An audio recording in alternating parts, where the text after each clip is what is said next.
All right, we're live. Finally. Who Dat? Live finally, because the YouTube did not want to cooperate. Who Dat?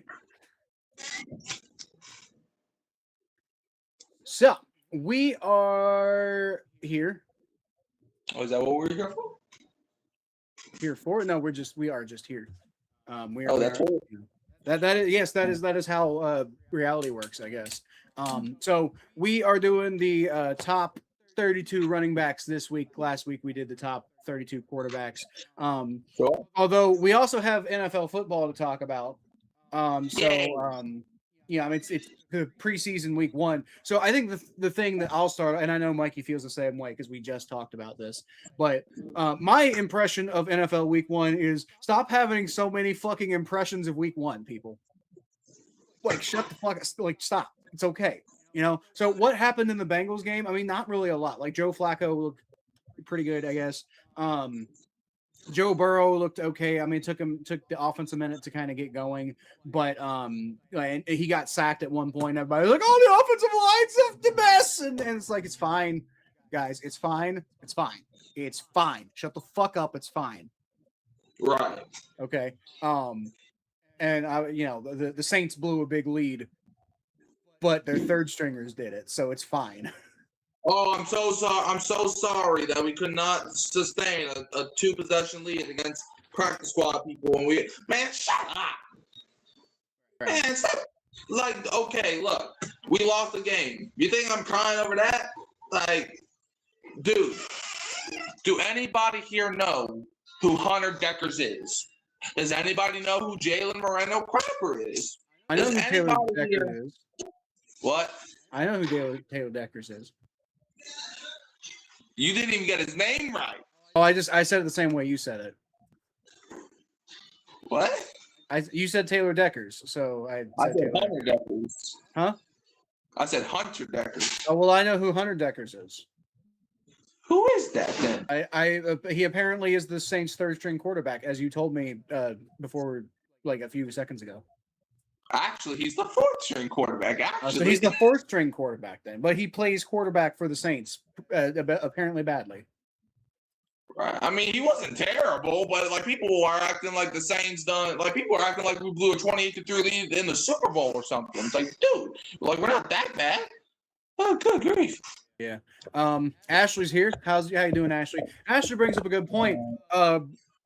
The nice thing, the thing that you can take away from preseason games is how the guys who aren't supposed to necessarily be doing like whatever, how they perform. Cassius Hal recovered a fumble during this game. So his very first preseason game, he's getting out there and he's making an impact. That's just like, I mean, that doesn't mean anything's going to happen with Cassius Hal, or that doesn't mean that Cassius Hal is suddenly like, awesome or whatever. What it means is that he's already adjusting and he's already doing what he needs to do, which is really refreshing with the way that Bengals and rookies work sometimes. Right. I mean, hey, we had a white cornerback get an interception. There you go. We had Craig Yeast's son get an interception. That was awesome. Oh, good for him. Yeah. My boy, the former Kentucky Wildcat and Cincinnati Bengals wide receiver, and his son is a safety who plays for us now. So, it's all right. Fun. All fun. Yeah, the Bengals first string offense didn't really get a whole hell of a lot done. So wasn't that great, but I mean, they heated up a little bit. And I thought they were fine. For preseason week 1, it's fine, guys. It was awesome seeing Jack Endries get himself a touchdown from Joe Flacco, especially because of all the hype that Jack Endries has gotten for. Well, he's like a 7th round draft pick. That was like one of the only plays I saw from your game. Yeah, exactly. But and I mean, none of them are all that important. I will say, there's a Bengals running back who fumbled. Oh no. But I think it was Kendall Milton though. I don't know. It was Bayer who fumbled. Well, Began. Yeah, I don't even know who the fuck is that. A running back for the Bengals that's about to get cut. Theoretically, I thought it was Taj Brooks when it happened because they were talking about Taj Brooks on the broadcast, and so I was about to come here and if Stranger was on the show, I'd be like, hey, how about Taj Brooks? Sounds like he's not doing so good. But it was not Taj Brooks; it was somebody else. No Taji, boy. Bayer, who I am trying to right now figure out who the hell that is. That's part of the thing with the preseason games. It's like people do stuff, and I don't know who the fuck they are.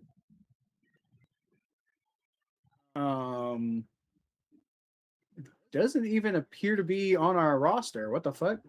Maybe he already got cut. Maybe Bayer is the one who forced the fumble? Jay Bayer. I don't even see his name on the damn roster. Oh, here we go. Jacob Bayer is the center fumbled. Okay, so they're saying it was the center who fumbled. I thought it was. I remember watching that play. I swear to God, a running back fumbled, but I don't know. Maybe it was the center. Touched the quarterback a couple of times. Yeah, that's gonna happen. Plus it's preseason, guys. Like we really don't want to overreact from preseason, but yeah. But we do have some actual football to talk about. So, I had some stuff happen this week, so I meant to to stream the game, but I wasn't able to get around to it. So unfortunately, that happened. But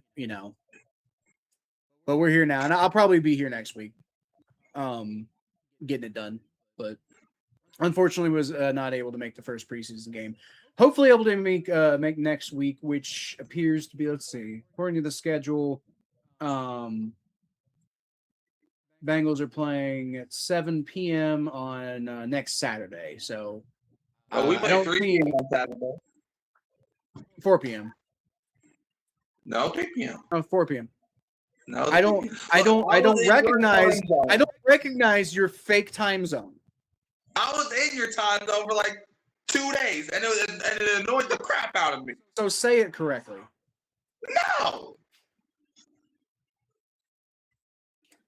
Yeah, Mikey took a trek through Ohio, and while he didn't come to Fairfield at any point, he did pass by the Bengals stadium, and he emailed me and he said it's a beautiful stadium, and I'm like, are you sure? I mean, it's not okay. Beautiful. I mean, like from the outside, it looks pretty cool. It's better than whatever field the Commanders have, I guess.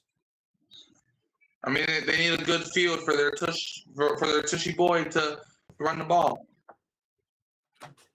Okay. So anyway, running back rankings. Now, as you can see here, Mikey gave me his running back rankings, and I decided it would be fun for me to rank them live as Mikey tells me about his rankings, and that's definitely not my excuse for not having actually done it prior to this live stream. I can name 1,000 excuses that you would have said before that, but okay. Huh? 1,000 instances of what? Excuses. Excuses. Oh. But you mean the excuse of me saying I did that on purpose? That feels like the first thing I would go to. Yeah. Okay.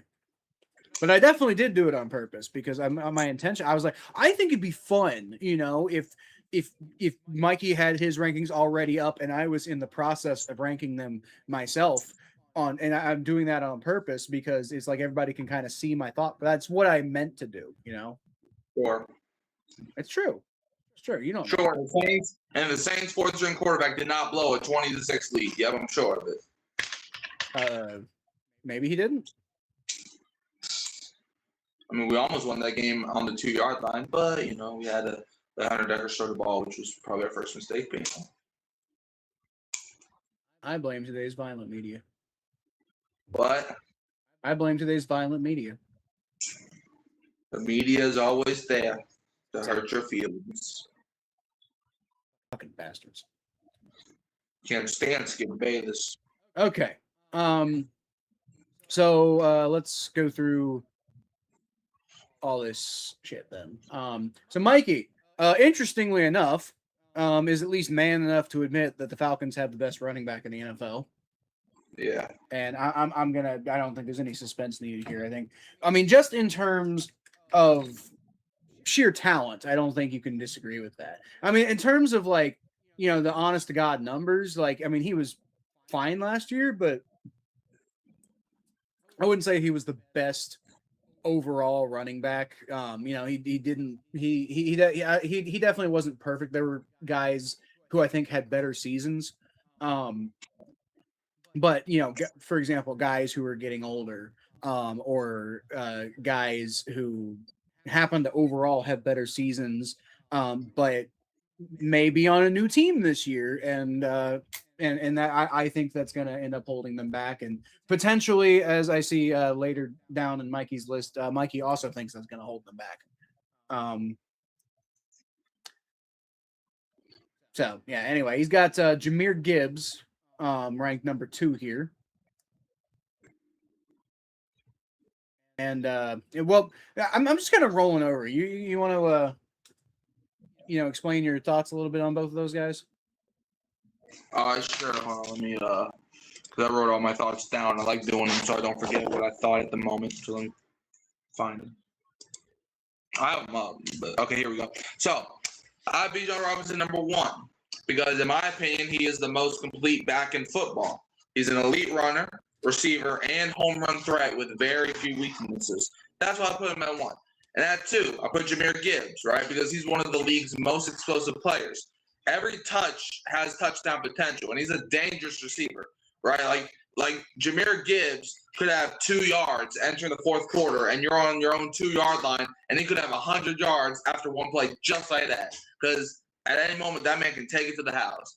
Then with Bijan, I mean, look, as a Saints fan, I get to see him at least 2 times a year, and that's not fun. But I mean, he doesn't really give the Saints too much problems, to be fair. But also, I just think Bijan, I mean, the dude can do it all, man. Like, he's kind of like a mini Christian McCaffrey, like back when McCaffrey, was like in Carolina, right? He was a guy that can run in between the tackles. He can run outside. He can catch the ball. Like, I value that. Clearly, that's why I have him at 1. So yeah, that's my thought process for Bijan and Jahmyr Gibbs.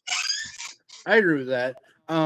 I do think that last year I would have said Kenneth Walker is functionally better, but I don't know if it's going to work out as well for him in Indy. Is part of the issue that I have with him. Indy?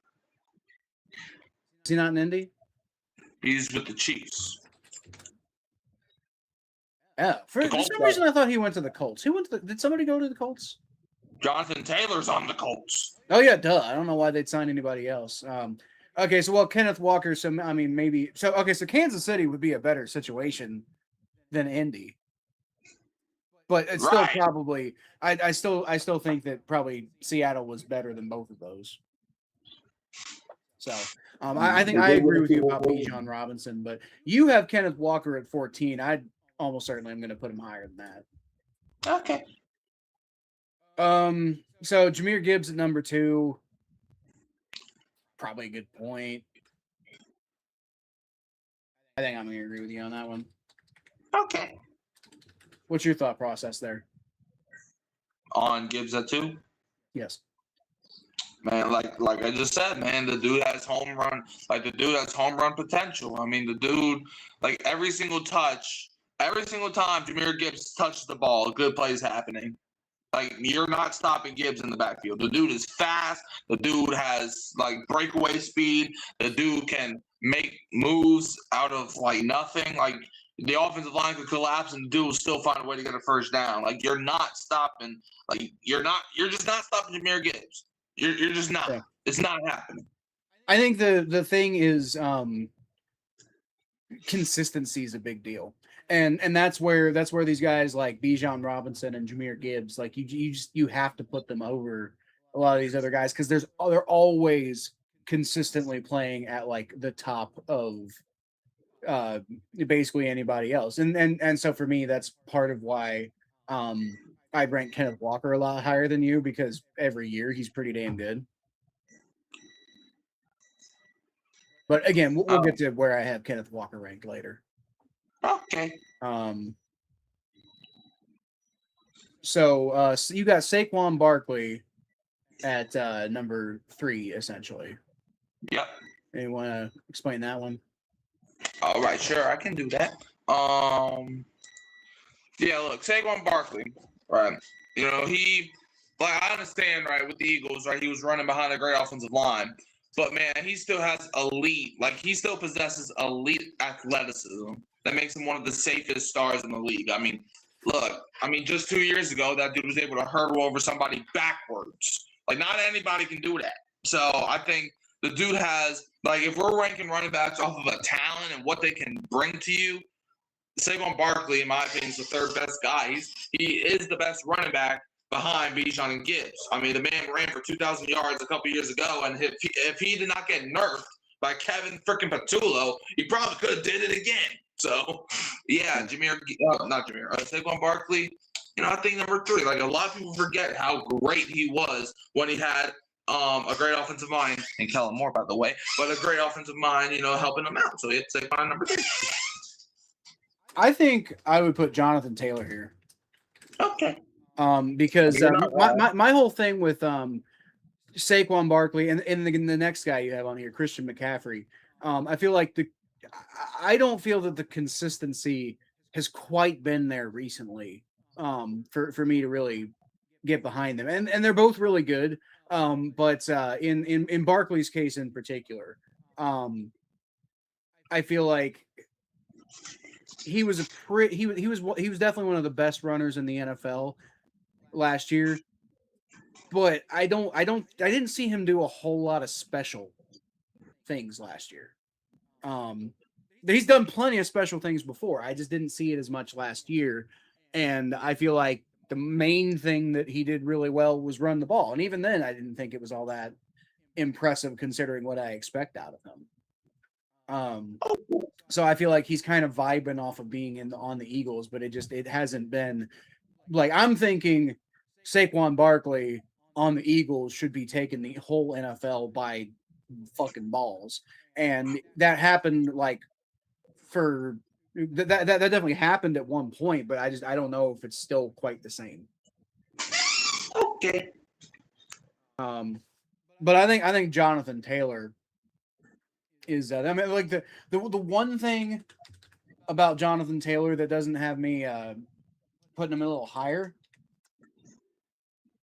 is because Bijan and Jahmyr Gibbs exist.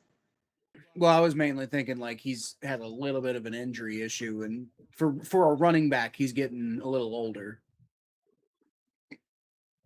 But I still think right now I'd take him over Saquon Barkley. Okay, you're not wrong. I personally have Saquon over Taylor, but if you have Taylor over Saquon, you're not wrong. He definitely has a case to be over Saquon. Yeah.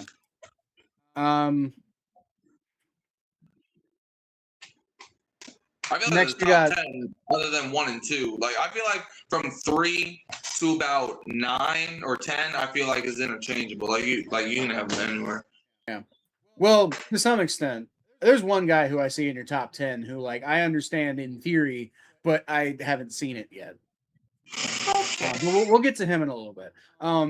Christian McCaffrey, obviously a very good player. I think he's ranked higher than I would have him, but for various reasons. You want to talk about injuries.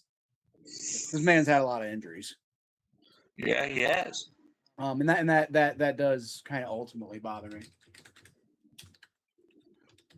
But go ahead and talk about Christian McCaffrey. Why do you have him ranked there? Like you mentioned, right? Health has been his biggest weakness, but if healthy, he's still among the NFL's best all-around backs. His ranking reflects both on his ceiling and injury concerns. Number 4, I feel like is the spot because it's kind of what I did to Joe Burrow last time. Burrow has the talent of top 2, top 3. Yeah. I think the CMC definitely has the talent of top 2, top 3. But I'm putting him behind a couple guys mainly because of injury. A lot of people forget, right? When Christian McCaffrey's healthy, dude, he's the top, all of these top 5 running backs most of them, like Derrick Henry, who we'll get to in a second, not as much, but definitely the top four. One thing about that all four of them have in common, they can catch the ball, right? Saquon, he's not as good as the other three, but CMC, I just think when healthy, you can't go wrong with trying to have Christian McCaffrey out there. I think Christian McCaffrey is a better all-around running back than he is necessarily a traditional running back. And he's very good, but he's also 30. And 30 is is that old already? Yeah. So that's my issue with Christian McCaffrey is as far as like if we're talking like career, I'd be ranking these a lot differently. But if we're talking how good I think they're going to be this upcoming year, again, I think Christian McCaffrey's really good. I mean, 30s, it's not like he's like 34, but he is 30, and that's kind of the magic age of bad for running backs. Like that's now with all of his injuries, you could also argue maybe he hasn't had as much wear and tear because he hasn't been on the field as much as a typical 30-year-old. But I have some issues with him being that age. CMC is not even a head turner. Well, what does that even got? What does that even mean? I'm not entirely sure what that means. Like none of these running backs are head turners. Yeah. I would actually put Josh Jacobs here. Now, my biggest issue with Josh Jacobs is what the hell is going on with him. Like, I mean, I think those like the legal situation's been resolved, right? Technically, I guess. Yeah. So I mean, I don't know exactly what's going on with him, so I hesitate to put him much higher. But like, you want to talk about somebody who's just like consistently a fucking issue when he's out there. I mean, the Packers fans were absolutely well within reason to be super excited to bring him in. Honestly, I think like Josh Jacobs potentially, I don't want to say he makes more of an impact than Micah Parsons, although considering all of the injury issues with Micah Parsons, you could almost argue that he was a bigger impact of a get than Micah Parsons was. Right. I guess. 49ers are trash. Okay. When he walks by, nobody looks. So you call him ugly? Okay. That's so weird. We're talking about football here, but okay. We're not ranking running backs based on if we want to date them or not. I don't know if you know that or not. Yeah. No, I'll put Josh Jacobs at 4. Next you have Derrick Henry. Which I get. I get the thought process.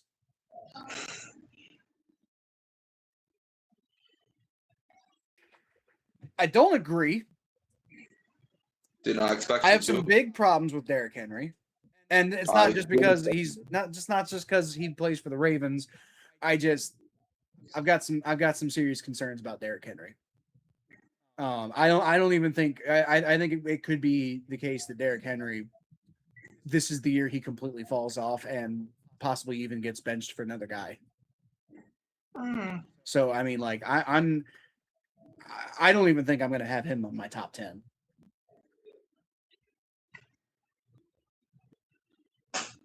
Like all time, he might be one of the best running backs of all time, but this year, I don't know. Okay. So, but go ahead and have your say about it. All right. So,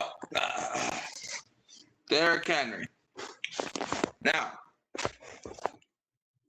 age is becoming a factor, but he remains one of the NFL's most physical and productive runners.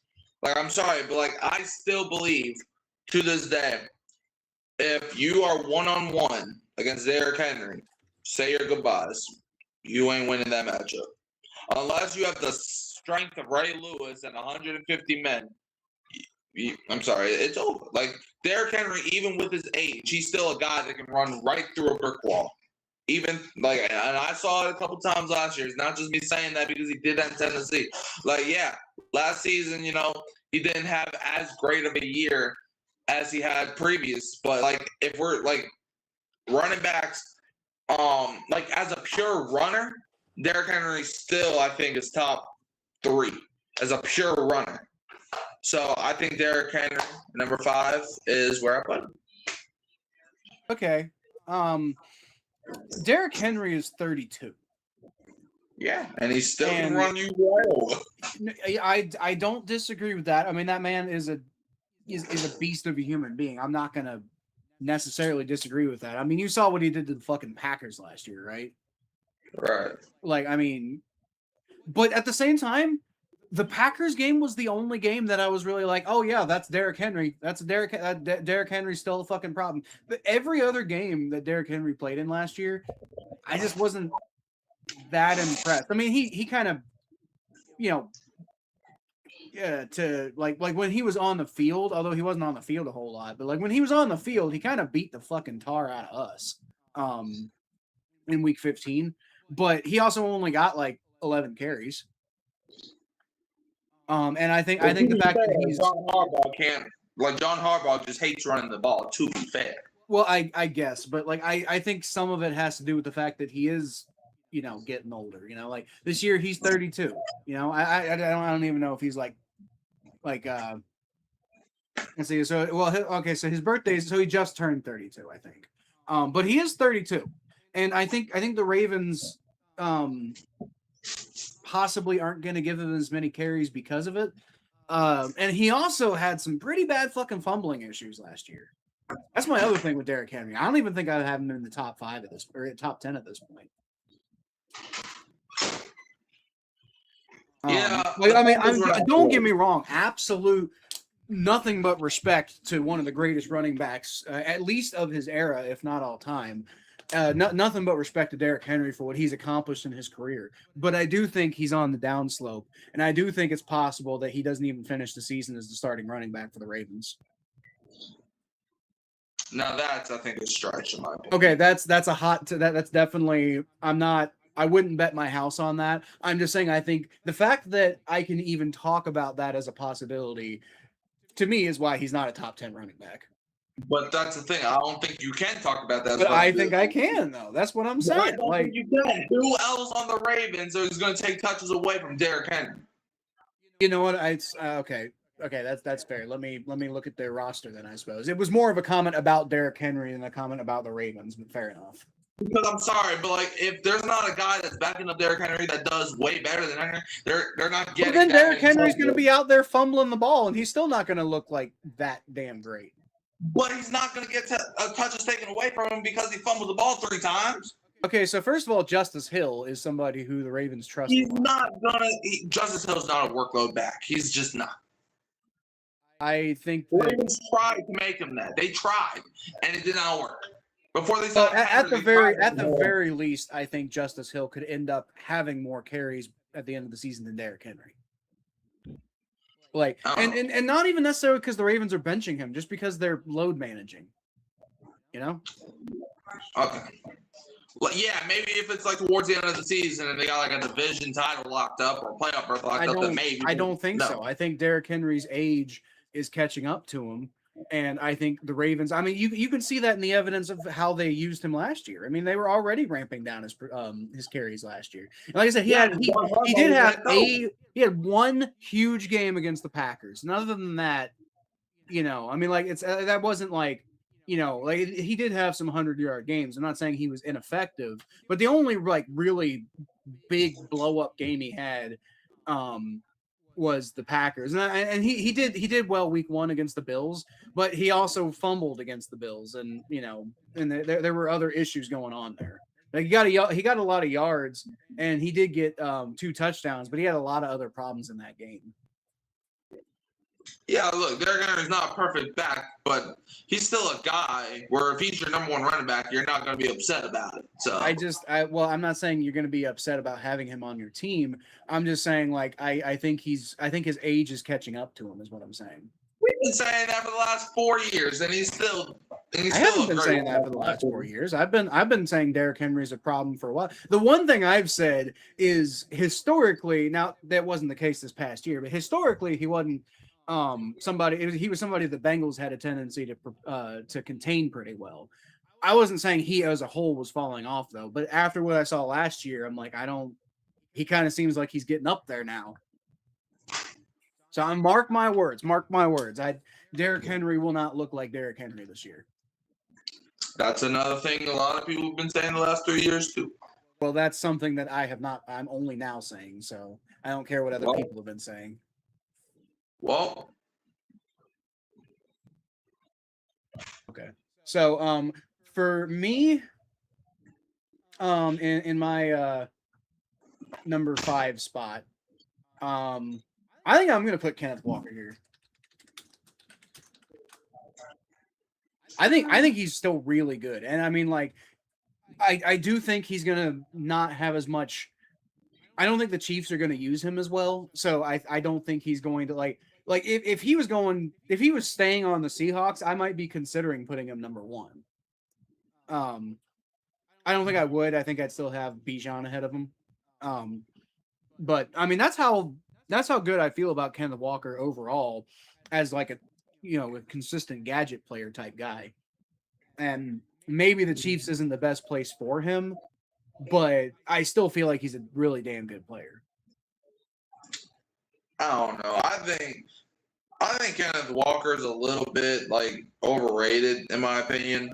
Like I think he's a good running back, but it's kind of like the same thing. And yes, I understand what I said last time, but he's kind of in the same boat as Travis Etienne in my opinion.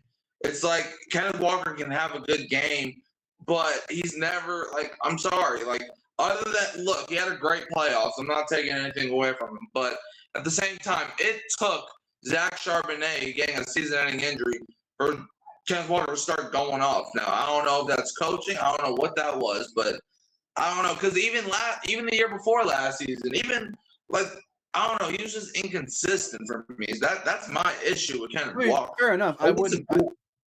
I wouldn't put him above some of these other guys, but that's what I'm saying. Like, I would much rather have Kenneth Walker than Derrick Henry right now. I don't know, maybe long term, but I wouldn't say right now. I would say right now, like, I'm not, and again, I'm not saying Derrick Henry couldn't surprise me. Like, if Derrick Henry has a breakout year and makes me look dumb, I wouldn't say I would come out of it all that shocked. He's one of the greatest running backs of all time, regardless of what he looked like last year. I'm just saying I think his time might be coming to an end. All right. Kenneth Walker, however, I feel like potentially could have his best years ahead of him. Now, is Kansas City the right place for that to happen? I don't know. We'll see. I sure hope to fucking God not, because that would piss me off. But a lot of things piss me off. Okay. So you got Jonathan Taylor at number 6 on your list, I think, which is fair. I mean, I have him higher than that. I could even maybe make an argument that he's better than Jahmyr Gibbs, at least as far as like what we've actually seen so far. But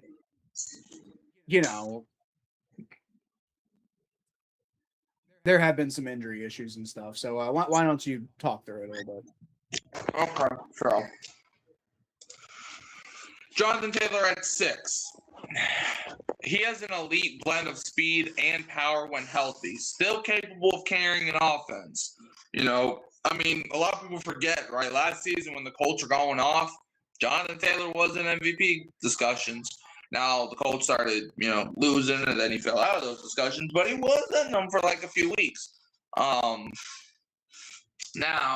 the reason I don't have him in my top 5 is health, and I understand I have CMC at 4. I get that. But with CMC at 4, the thing that he does that I think Taylor doesn't, CMC can catch the ball really well. Now, JT can. I'm not saying Taylor can't catch the ball well, but CMC's an all-around back. Jonathan Taylor is not. Yeah. Derrick Henry, he's a more physical back. Jonathan Taylor is not. He's a guy that just relies on his speed, and he's still capable of carrying the Colts offense. Like whenever Daniel Jones, whenever Daniel Jones got hurt and Phillip Rivers came back out of retirement, Jonathan Taylor was the guy that they leaned on. Like he can still do that. But the Colts also lost all those games. So I think Jonathan Taylor I agree with you that Christian McCaffrey is better like pass catcher than Jonathan Taylor, but I by leaps and bounds think that Jonathan Taylor is a better runner than Christian McCaffrey. That's my whole thing with that. Like yeah, Christian McCaffrey might be better as an all-around gadget guy than Jonathan Taylor, but like I mean, you put the ball in Jonathan Taylor's hands directly, and he's gonna run through a motherfucker's face. Okay. Kind of like Beastquake. Shut your dang mouth. I thought we signed the contract. You don't bring up Beastquake no more. I don't think I brought it up a lot of times on this show. Well, you had no right. That was uncalled for. You had no right to bring that up. You know, Trump that is stickers. Well, I mean, the reason I brought it up is because I referenced a Marshawn Lynch quote, and then it's like, well, what's he most famous for doing? You could have said the time that they forgot to run the ball on the 1 yard line before you said that. But that's not something he did. That's something that he didn't get to do. Well, still, man. Why did we get to catch a strike for no reason?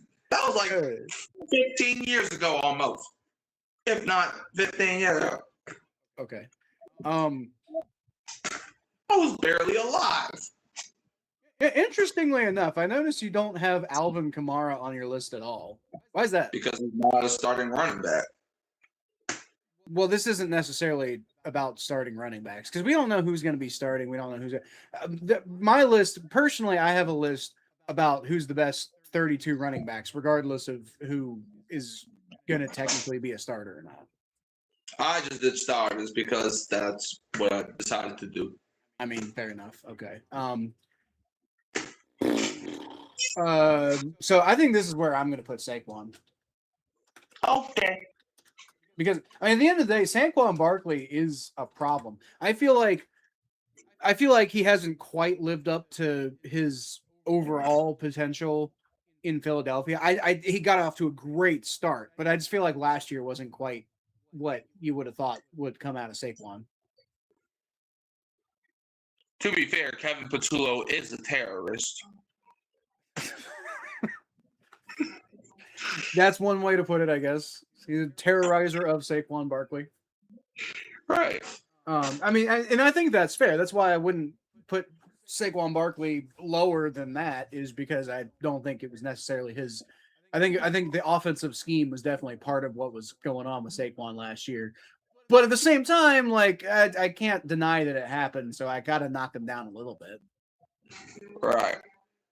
All right, so you got Josh Jacobs. I already put him on. I already put Josh Jacobs on my list, but you got him at 7 here. So, what's up with that? I mean, look, he's consistently productive with 3rd down or with 3 down ability and reliable goal line production. Like, if he's a guy that I feel like can play every down. He's a guy that I feel like you can give the ball to the goal line. But top 6, I just feel more comfortable with those guys in front of him.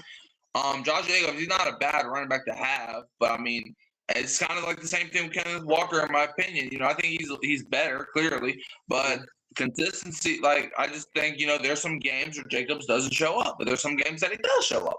But I think you can say the same for all these guys.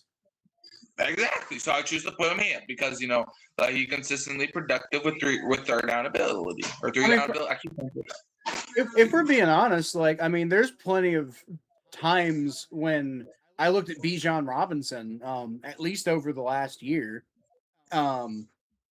Maybe not, he was pretty damn good in 24, but like his rookie year, I was a little disappointed at you know, what he actually put out there. And then he had he balled out. Yeah, okay.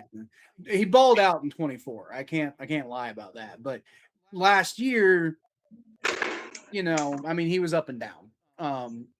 But I still think that overall he's probably the best running back in the NFL. I'm just saying you could kind of say that about any of these guys. Like, you know, the consistency with running backs, this doesn't really seem to be a thing in 2025 or 2026, which is what we're going into. Right. So I think for me in this slot, I'm going to put Kyron Williams. I would have him higher, but I think my issue with Kyron Williams is like he's pretty good, but at the same time, like you want to talk about inconsistent. When he has a good game, he's pretty damn good. But you always just kind of forget about Kyron Williams until he has a really good game because he doesn't consistently really kind of ball out like that, you know? Like I mean, if he was, I'd like to see a lot more production out of Kyron Williams before I start having the conversation of him being in the same tier as guys like, you know, Taylor and Jacobs and, you know, whoever else. Okay. I actually, you know what? I changed my mind. I'm gonna put him at the next spot because I'm gonna put Devon Achane here. Okay. That's good. If I could spell. Can you even spell ACHANE? Well, no, I couldn't spell DE''VON without spelling other things. Apparently, I don't know. But you know, Devon Achane is a guy. I mean, you want to talk about a guy who just looked like an absolute fucking menace last year, entirely overall. Like you could last year.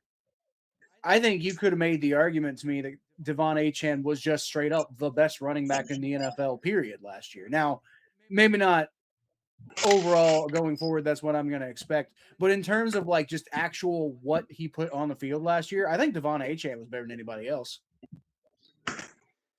Maybe. I mean, like, you know, he generally had the consistency. He had that, you know, like, I mean, the man only fumbled once last year, period. Oh, good for him. Like, I mean, Devon Achane, like, this guy that I think kind of surprised a lot of people with how good he's been, but he's been good and consistent. And, you know, I would even potentially hear an argument of him being higher.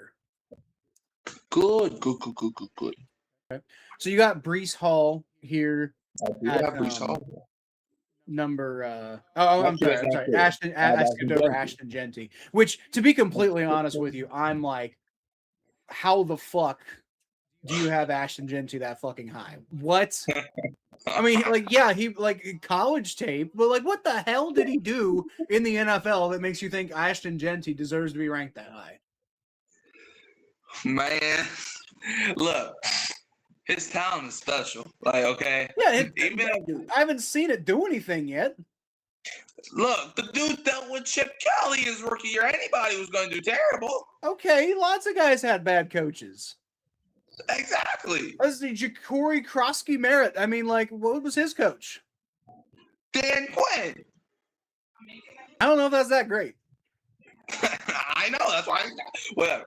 Anyways, look, his talent is special. Even as a young NFL back, he has superstar potential immediately. Like, behind the Raiders offensive line, I saw him make incredible plays last year. Like, yeah, sure. As a top 10 overall pick, you wanted him to be the best running back of all time, apparently. But at the end of the day, the dude still made incredible plays on a 3-win Raiders team. I just think that should be recognized. So, and look, I was critical of Ashton Genty entering the draft. I was saying how he didn't play against competition. I was one of the guys saying that. And then he played pretty good his rookie year. So I was like, all right. I don't think he played that good his rookie year. I don't think he was disastrous by any means. I mean, you know, he only fumbled twice last year. So, I mean, we're not talking about like a complete goddamn disaster or anything like that. But like, I remember last year, I was just waiting for Ashton Genty to fucking do something. You know, he finally showed up. He had a good game against Chicago, but it was also like, it was a good, like, he did a lot of good, but he also did a lot of bad against Chicago too. And I was like, well, he finally showed up, but like, I also have some major fucking problems here. I would argue it wasn't until basically, like, once the Raiders season was well over and he had a big game against Houston, that's the one game last year where I'm like, oh, that's Ashton Genty could be really good. And I agree with you. I think talent wise, he could be really good, but I haven't seen a damn thing from him yet, personally. Okay. But I will reveal later where I have him ranked, and it's not anywhere near where you have him ranked. I believe he could, but like, as far as what I've seen so far, I can't do it. Okay. All right. And then obviously I have Kyron Williams there. I already kind of went through him, and then I decided to knock him down a spot. You got Breece Hall at 9. I do. Okay, why? Man, he's an excellent athlete with receiving ability, but consistently and workload, in my opinion, keeps him outside the top tier. Like top tier as in like top 5 guy. He's not that, but he's still an excellent athlete with receiving ability, and I think that deserves to be recognized. So he's at number 9. You know what, Mikey? I honestly, I'm kind of shocked at you. But basically every single word you just said about Breece Hall, they were exactly my thoughts verbatim, and I just like, can you get out of my fucking head? Okay. What? Because everything you said about Breece Hall was that's exactly how I feel about him. He's pretty damn good. He's relatively being the key word, relatively consistent with the New York goddamn Jets. And it's like every year, I mean, I'm not saying every year has been awesome for Breece Hall, but every year you have to pay attention to Breece Hall. And he's about the only thing the Jets got going for them half the time. So, I mean, like, I got to give him credit for making it work on that team. All right. So, but yes, you need to stop copyright infringing my personal thoughts inside of my brain. I don't even think how you think. Yeah, exactly. That's why it's so weird. I know. I mean, this isn't the first time you did that either. I guess. Maybe I am Jean Grey after all. Maybe I have psychic powers. Okay, so you got Kyron Williams a couple of spots below where I have him, but I mean not that much difference. So, go ahead and talk about him. Man, he's just trusted in all situations and produces consistently in a productive offense. I mean, like I would have had him higher. Just a couple things. Like one, I remember, and we streamed this game. That's probably why I was paying attention a whole lot. But I remember one time they played a Thursday night game against the 49ers at the goal line with the chance to win the game, and he fumbled the ball.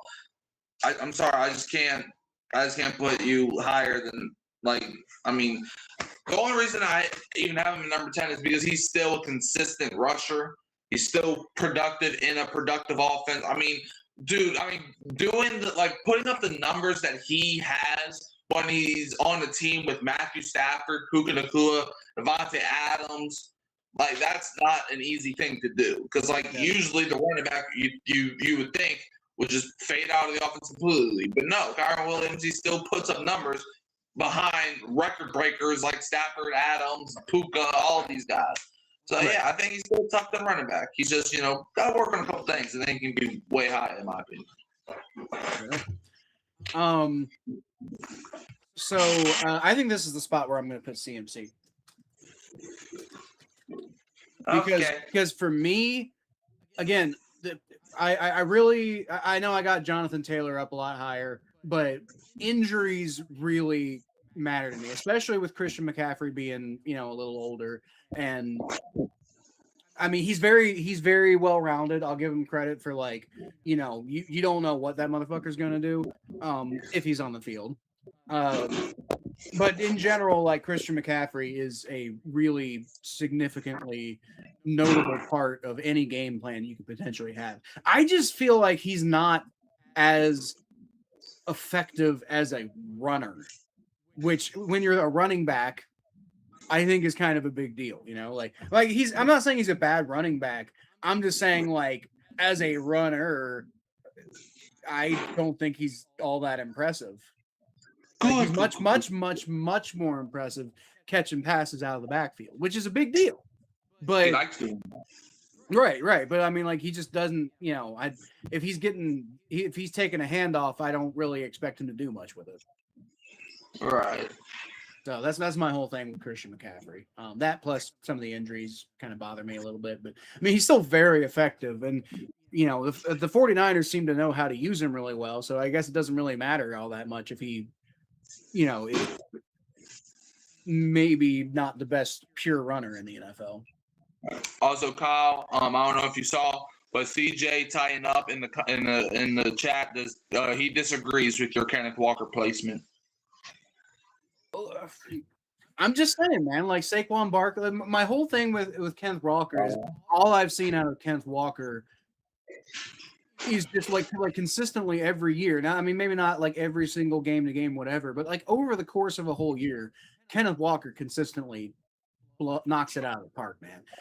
Saquon Barkley, my whole thing with Barkley, like if we're ranking talent, Saquon Barkley might be, might have an argument to be right there with Bijan, if not ahead of Bijan. I don't know. It kind of 1A, 1B there as far as talent goes. But in terms of production, it feels like Saquon has become part of the Eagles offense rather than like the focus of the Eagles offense. And Kenneth Walker, I feel like was a big part of carrying what like the Seahawks have been doing for a little while. Mm-hmm. I mean, like, does Sam Darnold really revive his career the way he did without having like, a guy like Kenneth Walker to rely on? Well, I mean, he did that basically most of the season last year, so yes. I mean, to an extent. But, I mean, Kenneth Walker really kind of came on there when it mattered, too. Yeah, when Zach Charbonnet went down. Yeah, but he was ready, and he got in there, and he knocked it out, dude. Yeah, when Zach Charbonnet went down. Yeah, okay. All right, next... you got Devon Achane up here, so I mean, like, I got him higher than you do, but you clearly believe in him too. Yeah, I do. Talk about it. Okay, I will do that.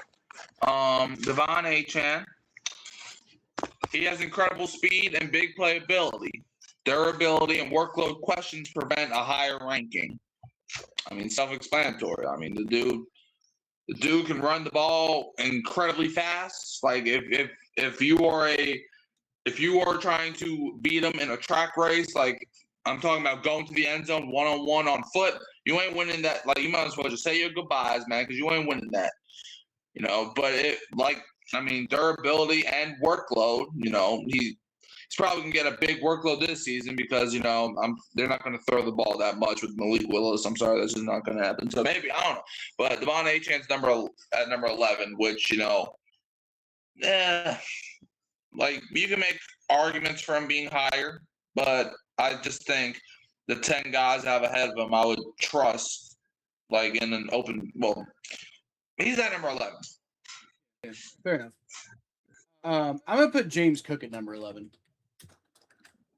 Because you want to talk about somebody who I think has the talent to be way higher than he currently is. I mean, like, if he can really kind of like harness what he's doing in Buffalo, and really double down on it, and if cut out the mistakes, frankly, I think James Cook could be up there with Walker and Taylor and Jacobs. No, you don't. No, I do. My problem with James Cook is the fumbling. He do fumble the ball a lot. He fumbled the ball 6 times last year. He fumbled the ball his first carry in his career. I didn't know that, but that's interesting to know. But like 24, I thought was a perfect example of how good James Cook can be. Like I said, the issue is he fumbled 6 times last year, and that's a big red flag to me. I need to see him clean that up before I put him in the top 10. Okay. All right. And then you got James Cook at 12. So I do. What are your thoughts? Yeah. Look, James Cook, he's an efficient runner and receiver, though he doesn't always dominate short yardage opportunities. That's why I have him at 12. So,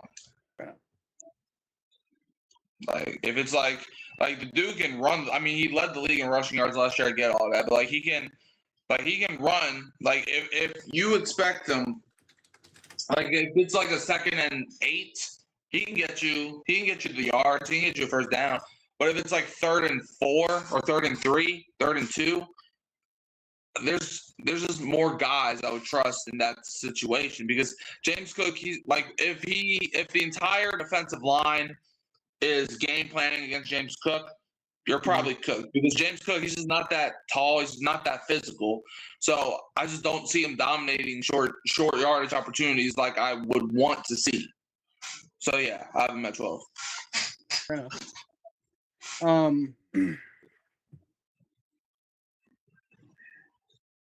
Who would I put at 12? I think.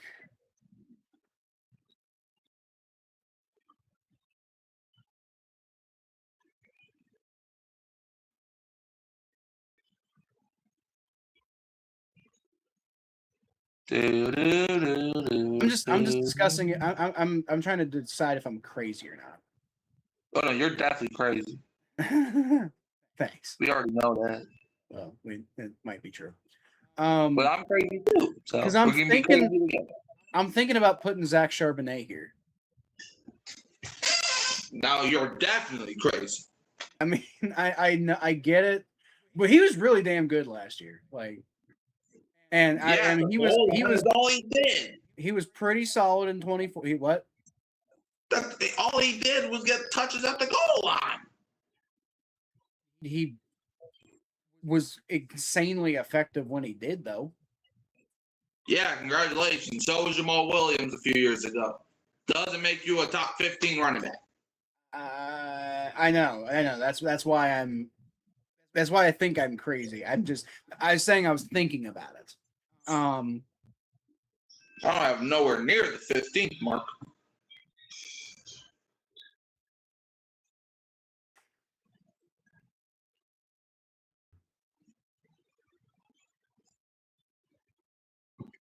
Man, Derrick Henry's staring you right at your face right now. I'm not ready for Derrick Henry. There's a couple of guys who I kind of want to put up here that I'm not sure if I should or not.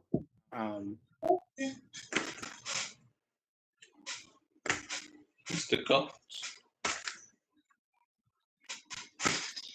There's another guy who I kind of maybe want to put up here, but I think I might throw up in my mouth if I do it. Who is that? Who do you think it is? Travis Etienne? No. No. No, I think I'm gonna I think DeAndre Swift. That's definitely worthy of throwing up in your mouth. No, that's not who I was gonna make me throw up in my mouth, and I decided against it. I think DeAndre Swift is a pretty damn good player. I thought it was like I'm still not sure why the Lions got rid of him, frankly. Because a guy named Jahmyr Gibbs exists. I know that's fair. I can get why Philly moved on from. I mean, that one's probably pretty obvious. And I know his first year in Chicago wasn't that great, but man, he looked damn good last year. Yeah, he was all right. He was pretty damn good. Like, and you want to talk about a guy who's got like really good potential. Like I said, like I guess I understand when you got Jahmyr Gibbs right there, but I also didn't really agree with the Lions taking Jahmyr Gibbs that high. And it worked out, but like still taking a running back that high is like, what else could you be doing with that pick? It's not so much just about whether Jahmyr Gibbs worked out. It's like, are the Lions making the playoffs every year because Jahmyr Gibbs is on their team? The answer is no, they're not. That's racist. It's not racist though. Yeah, it's running backist. It's position. Yeah, running back is okay. Because you just don't like that they drafted a running back.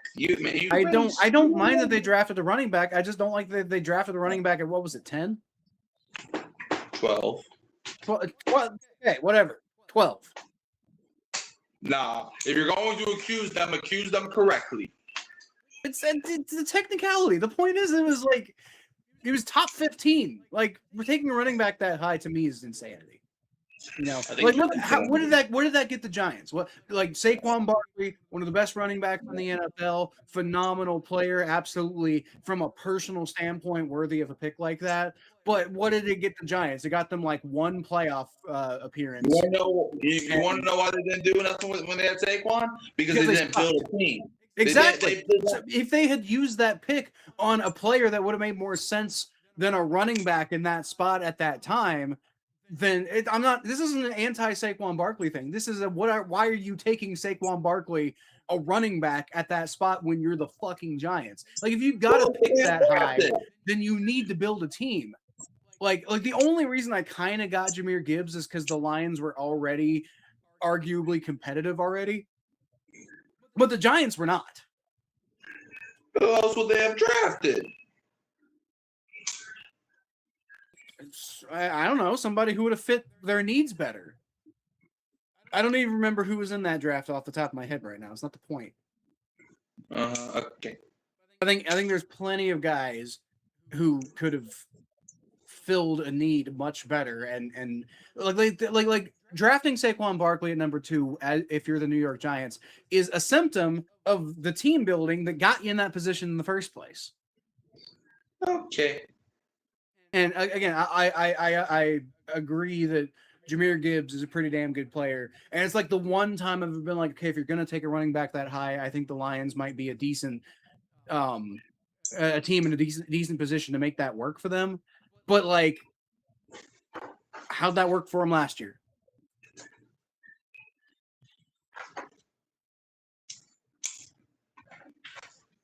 Now, I mean, obviously, I got Jahmyr Gibbs at number 2. I'm not saying anything against Jahmyr Gibbs personally. It's just I stand by saying that running back is wild to take that high in the draft.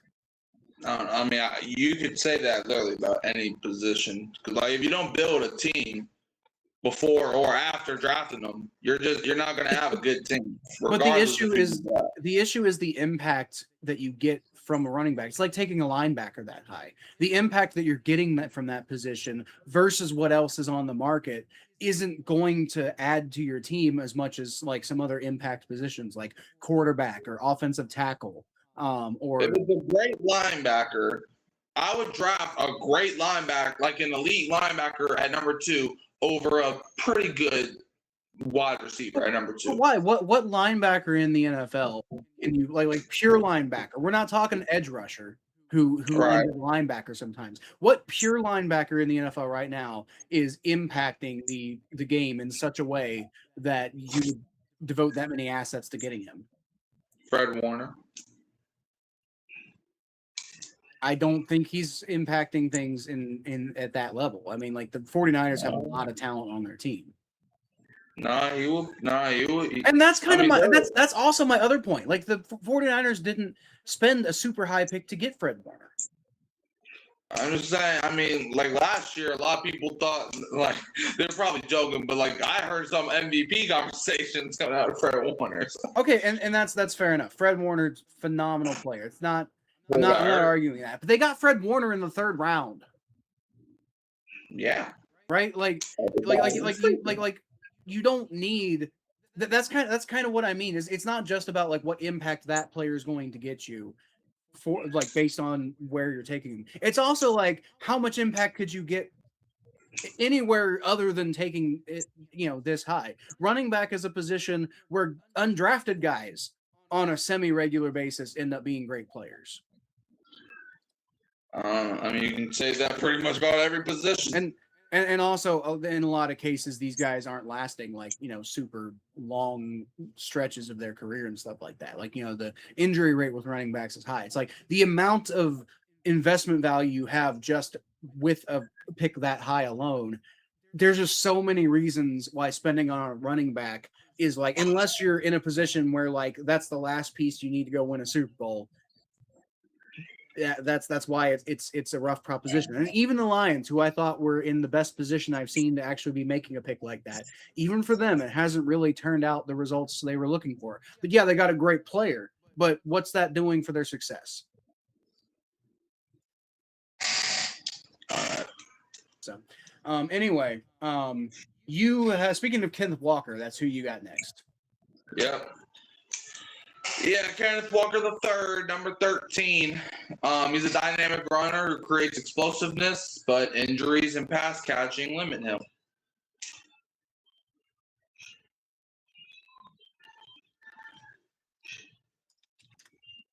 Is that all you got to say about it? I mean, we already talked about him like half the damn show. That is true. That is true. You already went through him quite a bit, so I'll. That's just a great breakdown. Yeah, fair enough. I'll let that one go.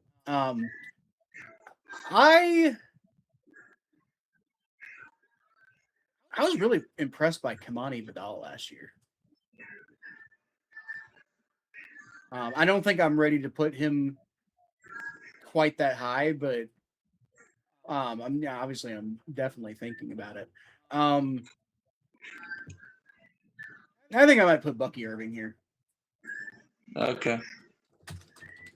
I see him a little bit higher than you, but like honestly, not that much higher. I only got him. You got him only 2 spots lower than I do. So Bucky the Buck Irving. Yeah. I mean, like last year definitely wasn't his best year. That's the only thing that's kind of holding me back a little bit on him. But over the course of his career, you're gonna look back on 2025 and you've been like, he could have done better. But I mean, he got hurt, right? I can't remember.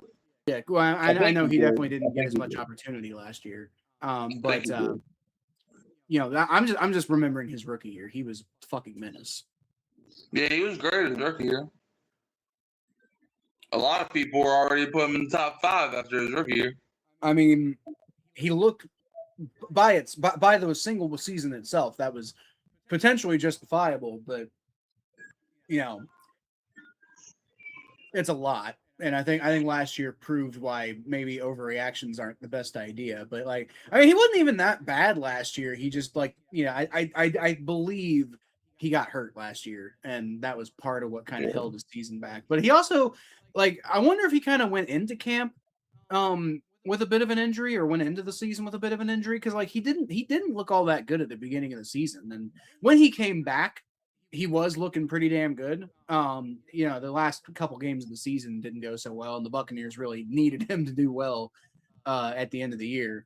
So I wonder what the story is for last year, but I definitely don't think that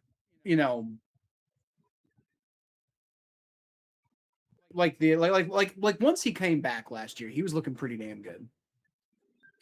Yeah. So, I think I would be even willing to hear an argument to have him over Swift and maybe Cook, but I would not over Cook.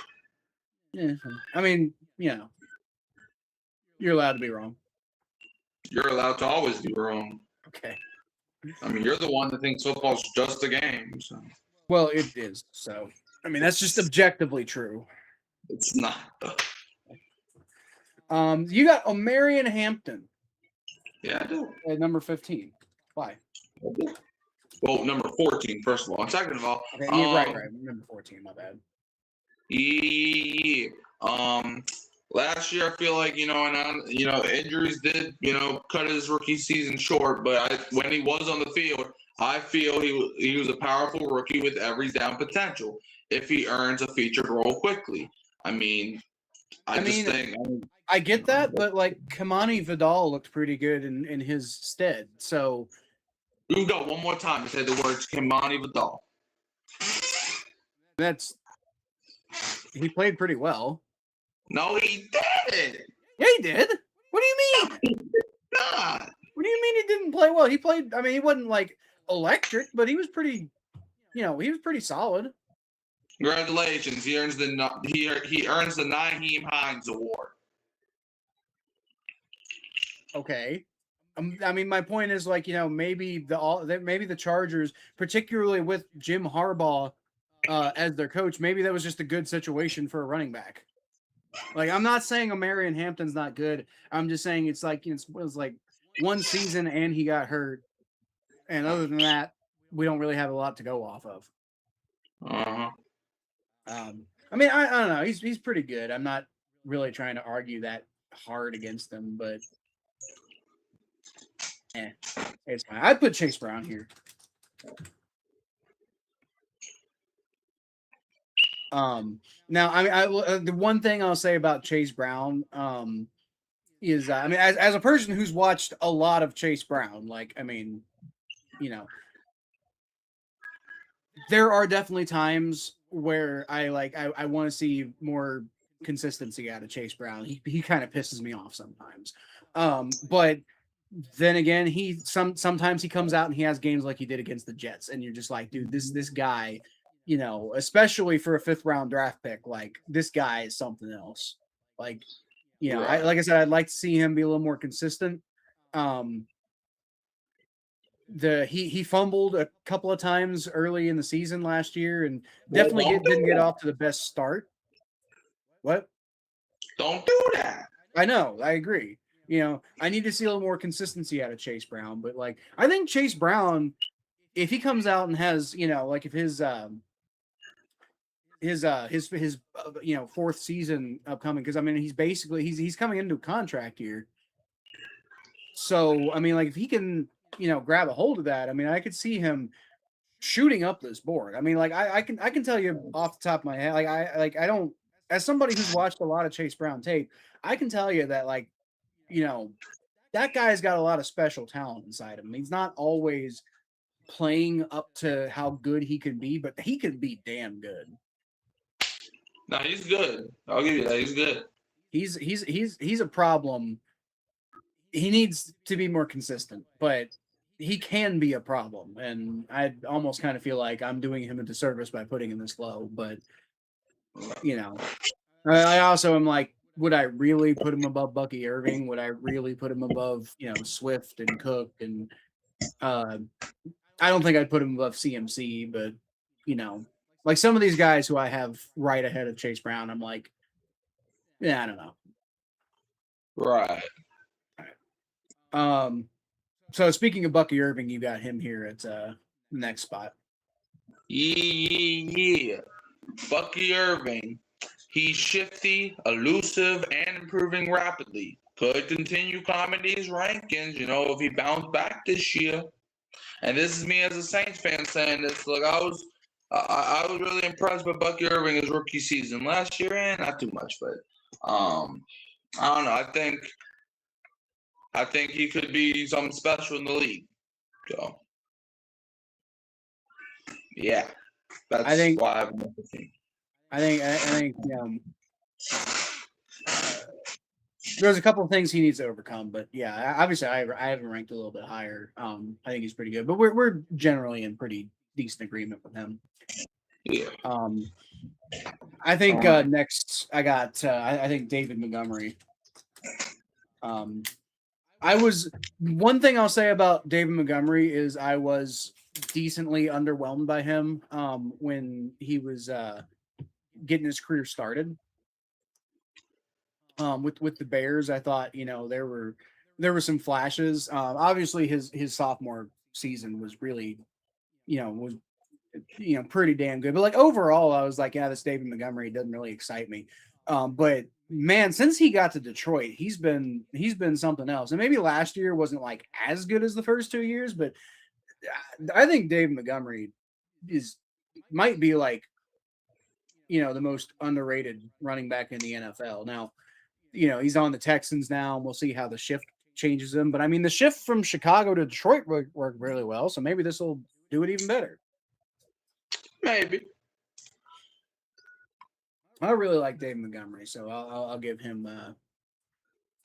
He's another guy who I could maybe even see an argument for being higher. But I keep saying about these guys, so at some point somebody's got to be ranked at a spot, and somebody's got to not be ranked at a spot.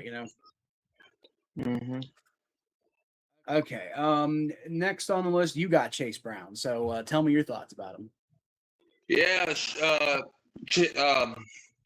Chase Brown. He showed he can handle a heavy workload while contributing as a semi-receiver, man. I think, in that Bengals offense, it's kind of like the same thing I said about Kyren Williams. It's kind of the same thing. It's kind of like as a running back, you're in an offense with Joe Burrow, Jamar Chase, T. Higgins, and Mike Gesicki. And yet you still found room to make yourself known. So I feel like that is definitely valuable. Now, he didn't do it as well, or he's not as good or as talented, in my opinion, as Kyren Williams.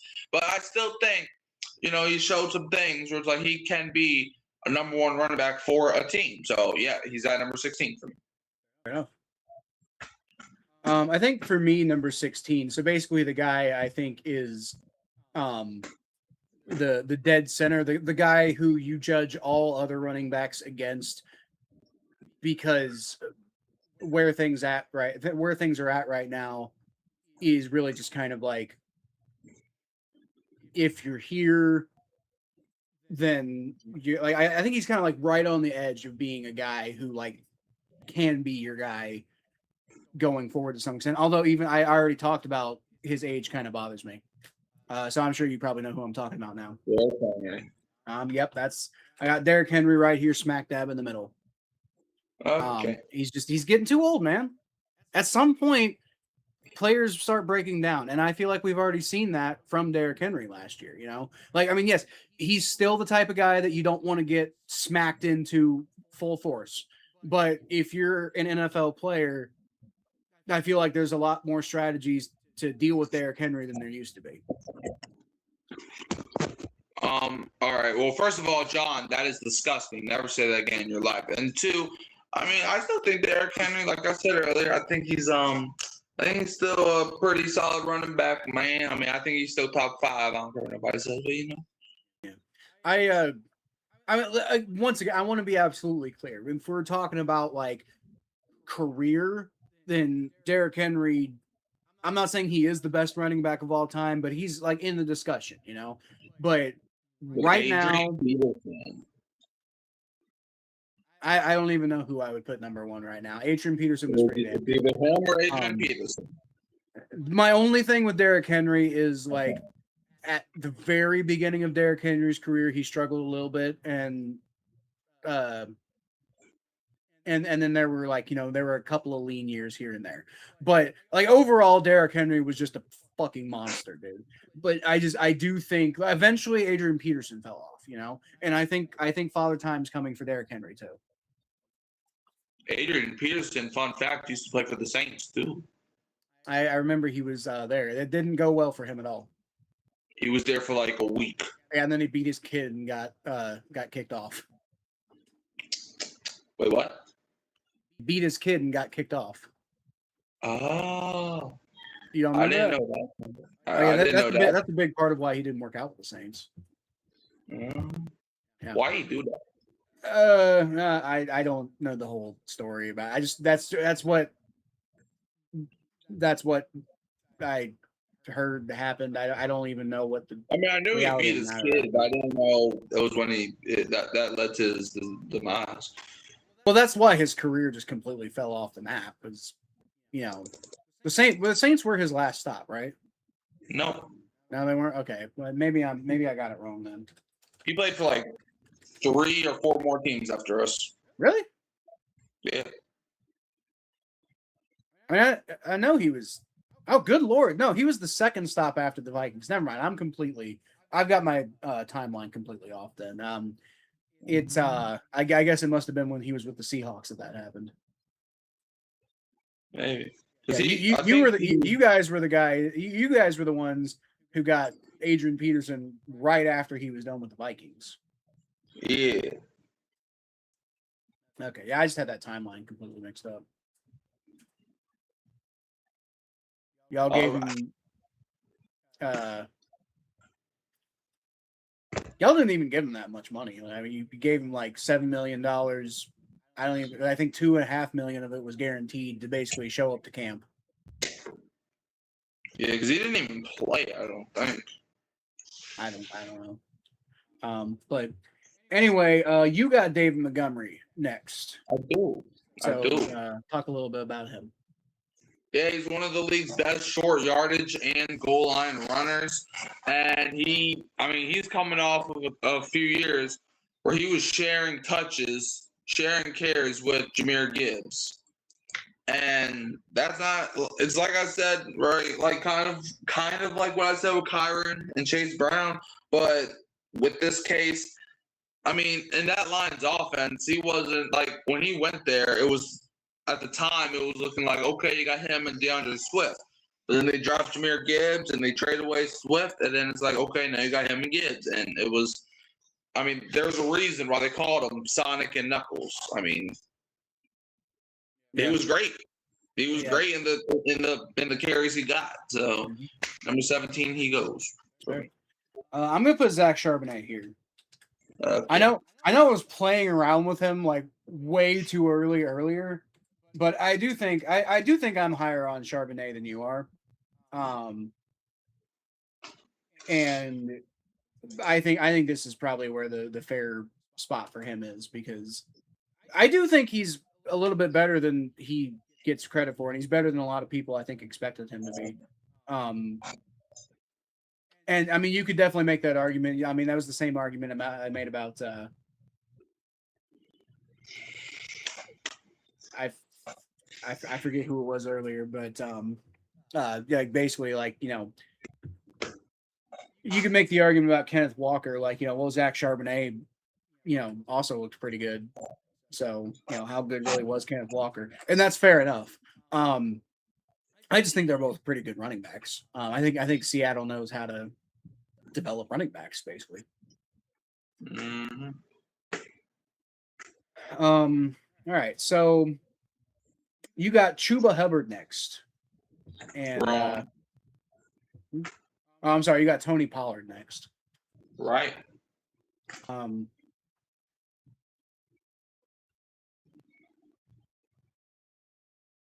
Interesting. Why? Because, man, look, he's still explosive, but he's no longer quite the game breaker he was at his peak. But I still think, because he's still a guy that if you give him the right offensive line, he can break away. So I have him at number 18. I think the tank is almost empty for Tony Pollard. Now, it's not quite the same. Like, I'm not quite as done with him as I'm kind of done with Derrick Henry. But also, Derrick Henry's way more fucking talented than Tony Pollard. Like, Derrick Henry's got more talent in his fucking pinky finger than Tony Pollard's got in his entire body. And that's not a shot at Tony Pollard. That's just like, that's how good. Like, honestly, if Derrick Henry wasn't Derrick fucking Henry, I wouldn't even have him on this list. Tony Pollard, for me, I haven't even quite decided if I'm even going to have him on the list at this point, because like last year was not a good showcase of Tony Pollard, and he's kind of been falling off for a little bit. You know, I think the Cowboys got rid of him for a reason, and I don't think he's really shown anything of really any decent substance since he's been in Tennessee. And he's a guy who he's not going to be 30 until next year, but he's approaching that, and that's a bad number for running backs. I keep saying it, but it's because it's true. So I guess I'll be clear a little bit more later how I feel about him, but I find that an interesting spot to put him. Right. I think for me,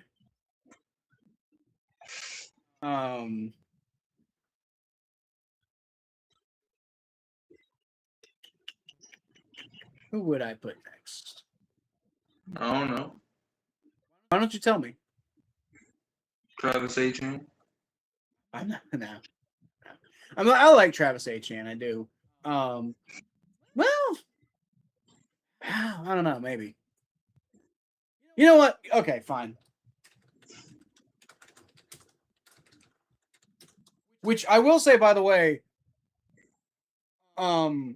is absolutely kind of bonkers after the arc that me and you have had talking about Travis Etienne going to the Saints.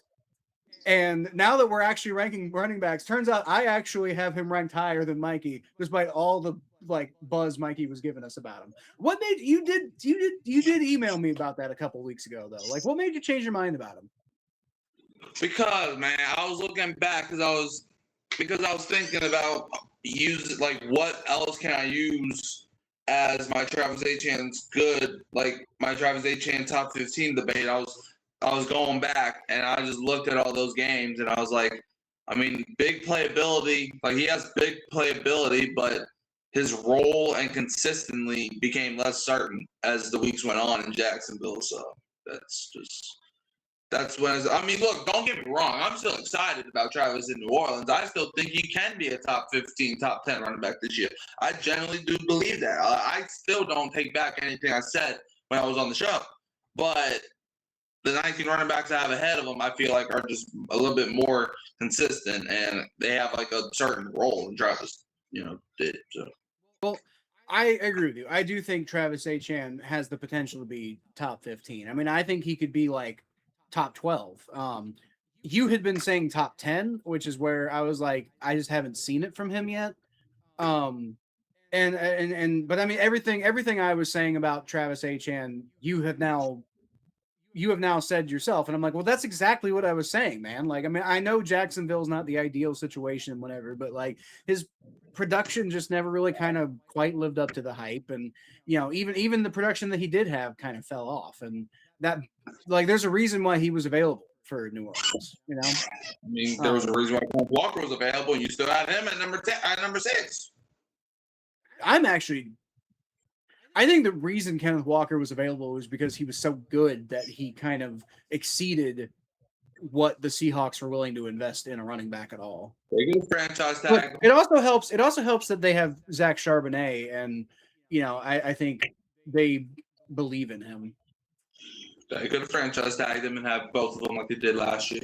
You're gonna pay running back franchise tag money? Like, come on. No. If he's good, then yes. Not that. Unless it's like Saquon fucking Barkley, dude. And what happened the year after that? What happened the year after what? After the year that the Giants chose not the franchise tag, and what happened? Well, I'm saying they should have. Exactly. And why did they not? Probably the same argument I was making. But what I'm saying is Saquon Barkley's like the threshold for that. I don't know if Saquon Barkley back then, by the way, not Saquon Barkley now, but like Saquon Barkley when we're talking about maybe the best running back in the NFL.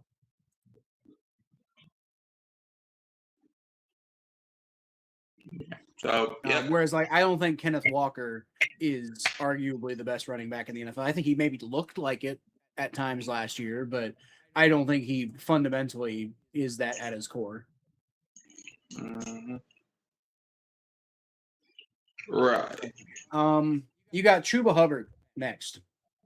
Yeah, I'm 19, man. Yeah, I mean he's Chuba Hubbard's pretty good. I struggled to put him as high, and you didn't even have him that high. Like, I mean, if we're really kind of looking at this, like we're starting to get in the bottom half and everything. But I don't know. I don't really think Chuba Hubbard's all that good. Yeah, look, he's reliable and underrated. He doesn't have elite traits, but he consistently gets the job done, so that's why he's at 19. Well, he's I'll give him reliable, but I mean, even then, like, was he hurt last year at some point? Nah, he just got benched. That's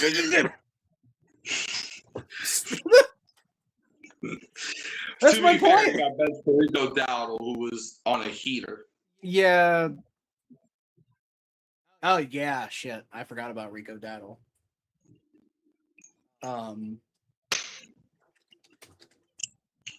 I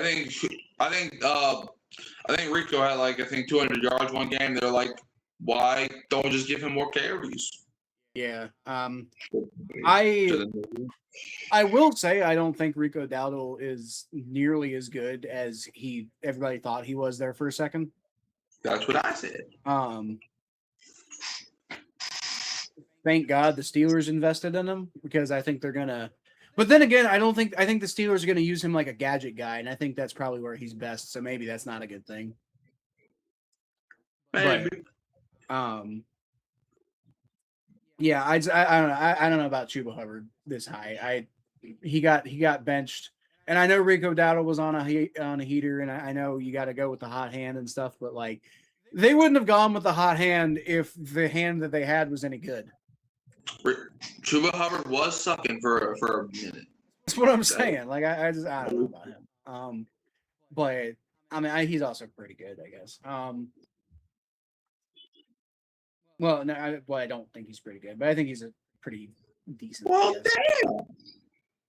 I don't. But I think that was kind of the whole premise of what I was saying anyway. But I'm gonna put Javonte Williams here. Okay. Just because, like, I know we're kind of like you got him a lot lower than I do, but like I think at this point, once we're getting the bottom half, like we're kind of splitting hairs. It's not that controversial. But I just think you want to talk about somebody who generally is. I mean, maybe not like a world beater or anything like that. Like you're not going to put Javonte Williams out there and think that he's going to turn into Barry Sanders anytime soon. But like you're almost certainly gonna get a damn good game out of him. Like I mean, there were a couple of games there where it was a little weird. Both in he never really quite lived up to his potential in Denver, but he shows up in Dallas and he's like just as good as he ever was in Denver. I remember Brandon Perna talking about it last year. Like, God damn it, he's finally showing up. What the hell? Right. But I think that potential was always there. So I'll put him at 19. So finally we've reached where you got Travis Etienne, and I know you already talked about it. But you got anything else you want to say about why you have him so low relative to what you were saying before? No, I think y'all already know how I feel about this. I'm just gonna be like repeating hairs at this point. Yeah, He's good at football. But I just think 19 guys right now are better at football. Yeah. Oddly enough, you might think I'm crazy for saying this. Probably now that you said that. I think I'm gonna put Alvin Kamara here.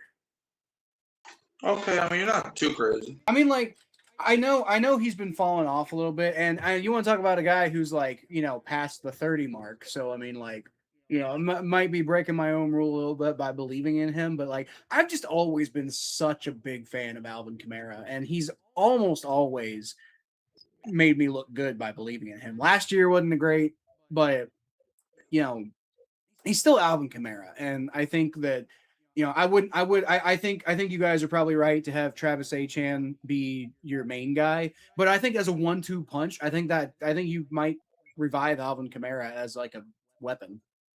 Right. I mean, I've been saying for months after we signed Travis. I mean, the Saints could have by the end of the season we could be talking about the Saints having the best running back duo in the NFL. Oh no question. I wouldn't even begin to argue with that.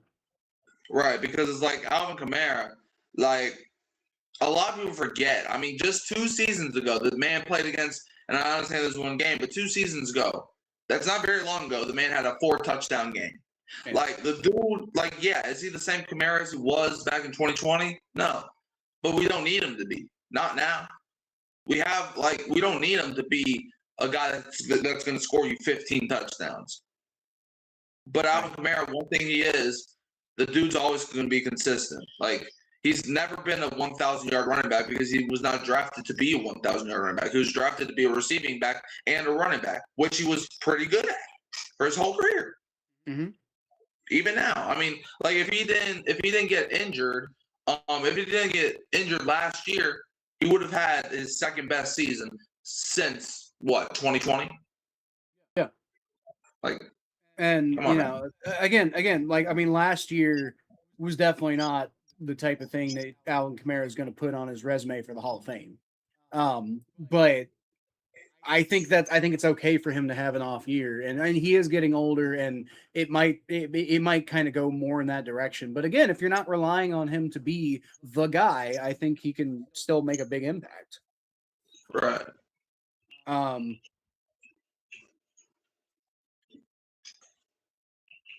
You got Travion Henderson next. Yep.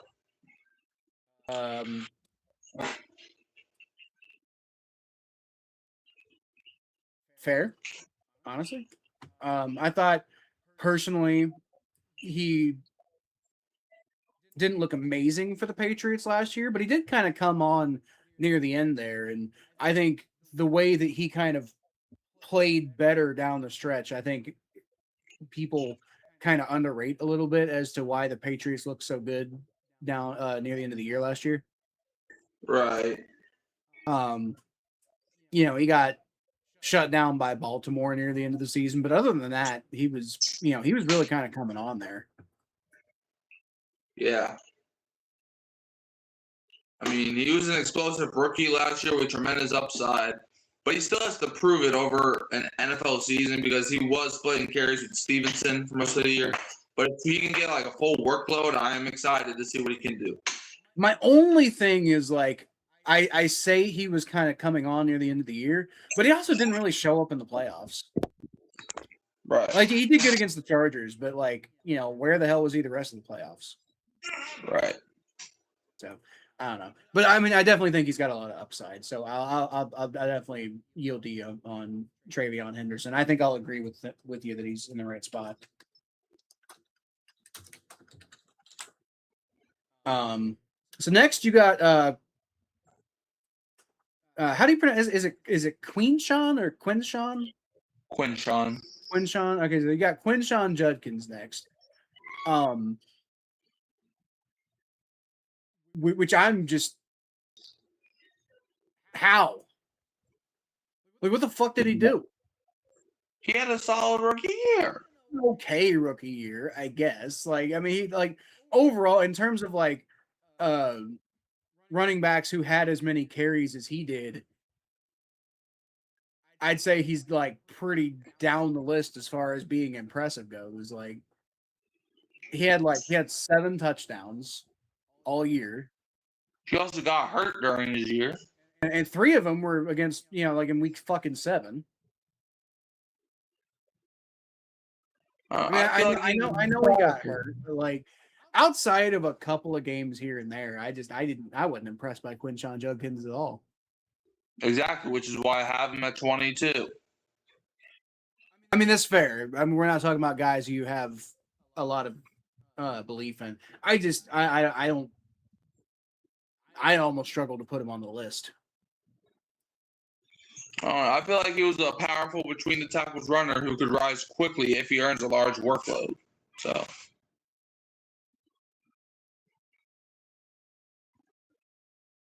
could being the key word. Right, which is why he's at 22. I mean, I get. I don't know. I just like for me, I don't rank as much on potential as I rank on what I've seen. At 22. Which is why I would put Ashton Genty here personally, because that's kind of my point. That's why I have him at 22. Like, I mean, you had Ashton Genty at number 10, and I'm like, I don't understand that at all.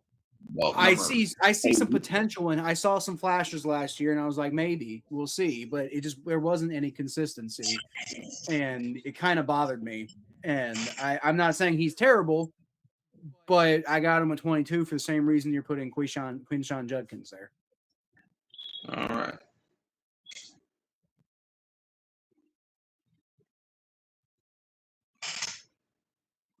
All right.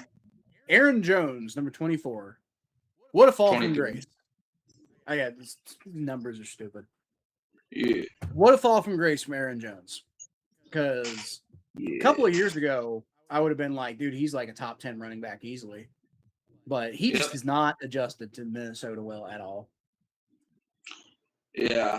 He was okay last year. Don't get me wrong. Like, or the year before, 24. He was okay in 24, but it wasn't that impressive. And then last year, he just didn't really look like he had it in him. And I like he got hurt, right? I don't remember. Like I think he got hurt early in the season, and so that kind of knocked him off his trajectory. But like, I don't know. I just wasn't impressed at all by Aaron Jones last year. Yeah, Aaron Jones, he's a smart veteran who still contributes, though age limits his upside. Like, we talk about guys not aging well. Aaron Jones fits that criteria. Well, I don't think any running back ages well after 30. Like, I'm not saying nobody ever does well at 30, but after 30, it's rare to see a guy really looking like their old self. Right. So I think personally, I think Aaron Jones is a little too high.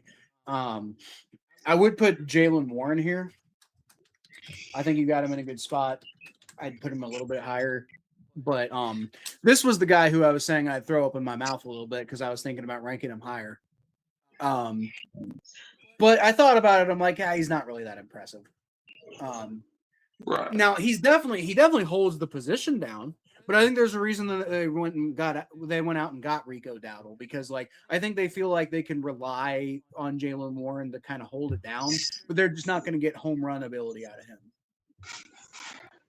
Yeah. Which is why Rico Dowdle I think made sense for them. Now, hopefully both of them perform very poorly and get, like the Steelers have 0 touchdowns for the entire rest of eternity.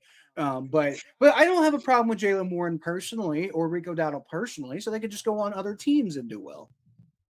Right. Yeah. But you tell me your thoughts about him because you got him on your list next. Yeah, I think he's efficient and tough, but likely remains part of a committee. So, yeah, that's really all I got to say. I think the whole point of why they got Rico Dowdle was to make him part of a committee. So, I mean, that exactly definitely checks out for sure. Yeah. Because I feel like if Jalen Warren was like so good, they would have used that money elsewhere. But they decided to bring in Rico Dowdle. So. Yeah, feel that.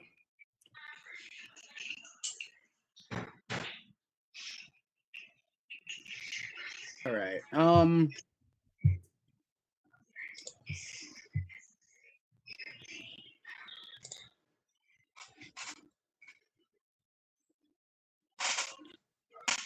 Are you gonna call me insane? No. If I put Chris Rodriguez here? Yes. Okay, well, fuck you. Okay. Again, I'm not saying like Chris Rodriguez. Obviously, I got him. He's like a 24 for me. So, I'm not sitting here saying Chris Rodriguez is like phenomenal or anything. And he's definitely got consistency issues. Like, don't get me wrong. But every year, he's not getting a ton of carries with Washington, but when he does get carries, he's generally pretty productive. I mean, I promise this isn't a Kentucky homer thing, but I've always been such a big fan of Chris Rodriguez. So I think Jacksonville's a good spot for him, and I really look forward to seeing what he's going to do there. But I need to see him kind of really break out, and he just hasn't done that. But I think there's a reason why the Jaguars felt comfortable replacing Acham with him because I think he's got a lot of upside.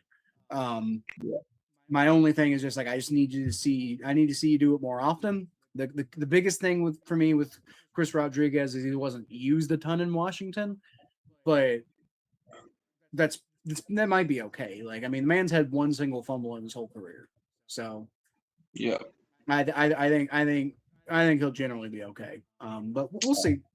We'll see. But I really like Chris Rodriguez. I think he's underrated. So we finally come to DeAndre Swift, who you have ranked way lower than I do. Yeah. DeAndre Swift, I mean, he's talented in space, but he's struggled to consistently produce as a feature back. Yeah, but I think that last year he kind of showed that he was still pretty good. I don't know. They gave the ball to Tom guy way too much. Do what? Well, yeah, but that's because Monangai was like every time they gave it to Monangai, he was like really kind of turning heads. Like, I would almost I was actually thinking about putting Monangai on this list. I don't think I'm going to, but I was pretty close to putting Monangai on this list. So, I don't think that's a knock against DeAndre Swift at all. I mean, like, possibly as part of a rotation type of thing, but I think if you're effective as part of a rotation, then you're effective as part of a rotation. There's nothing to sneeze about just because you're not, necessarily like a feature every down back. Mm-hmm.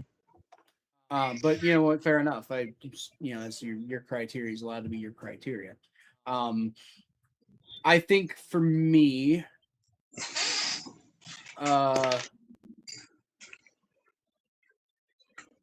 think I might put Cam Scatterbo here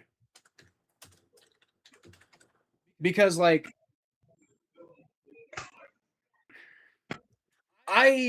what I saw out of Cam Scatterbo when things were going well for him last year was just like, I mean, that dude really impressed when he had the opportunity last year. I mean, like he also got hurt, and that's why I don't really have him ranked higher, because like that could be a long-term problem, especially like when it happened right in his rookie year and everything like that. But I mean, like that dude, you want to talk about seeing the passion when a guy plays. You know, I mean, like he made some mistakes last year. It wasn't perfect, but he's a rookie. I think that's okay. And I think Cam Scatterbo's got a bright future ahead of him in the NFL. Now, I'm not quite ready to put him a lot higher just yet. I think he could go there, though.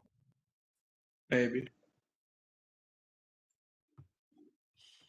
All right, you got RJ Harvey here at 26. What's up with that? Yeah. RJ Harvey is an interesting young player with upside, but he has to prove than those ahead of him. Yeah. That's really why I have him at 26. He's a guy that, he's like a flash in the pan right now. Right, exactly. Like, I think I think I'll probably have him on the list. I think this might be a little too high for me. But like, whereas like my biggest issue with Cam Scatterbo is the fact that he got hurt, and getting hurt that significantly that earlier in your career kind of bothers me. But in general, I felt like when he was on the field, it was always like, yeah, damn. RJ Harvey's more like there's a couple of flashpoints. Like you said, a flash in the pan. There's a couple of points where it's just like, damn, that RJ Harvey, he could turn out pretty damn good. But like, I want to see it more with him.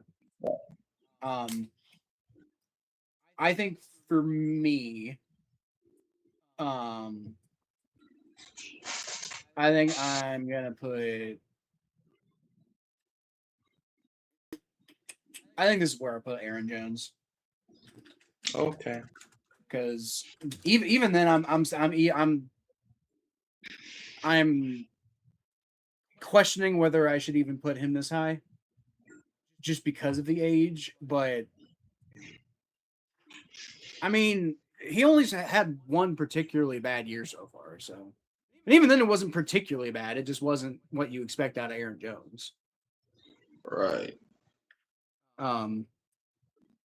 So next up, you got Zach Charbonnet. So I know you talked about him a little bit before, but kind of go through it again there.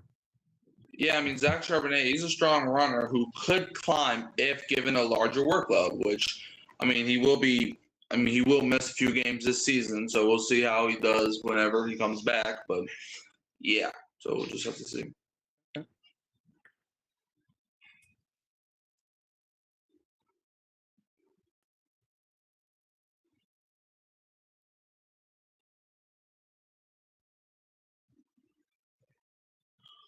All right, well,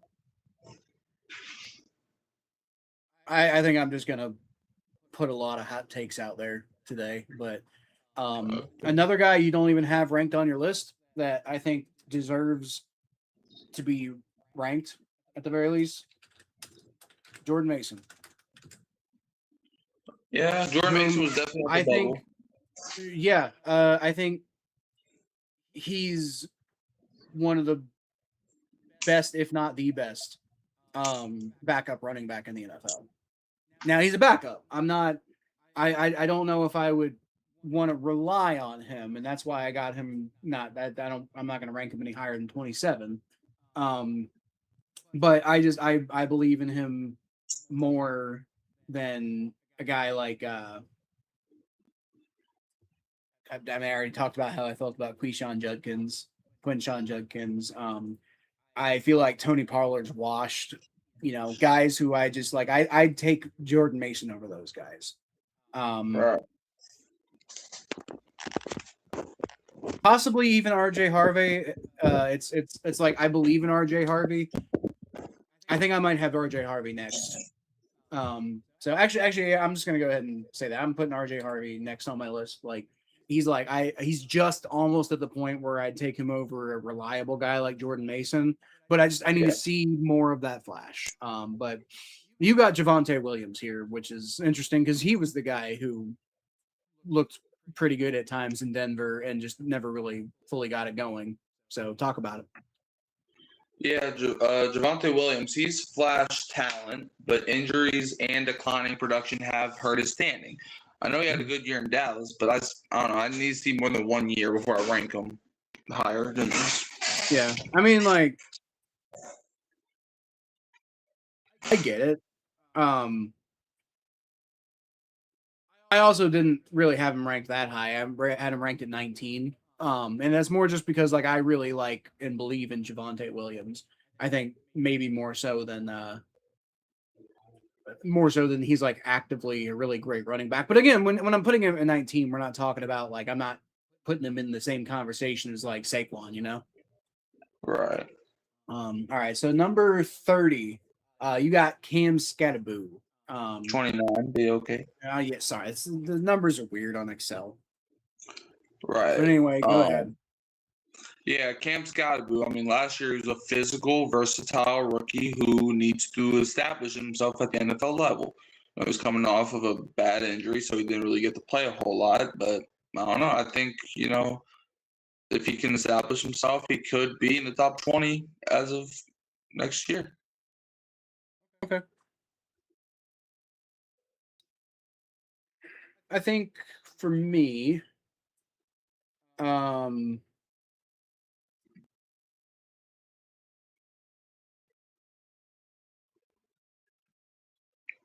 honestly, I think for me, another guy who's definitely a backup, but he's like, I think maybe one of the most reliable backups in the NFL is Rachaad White.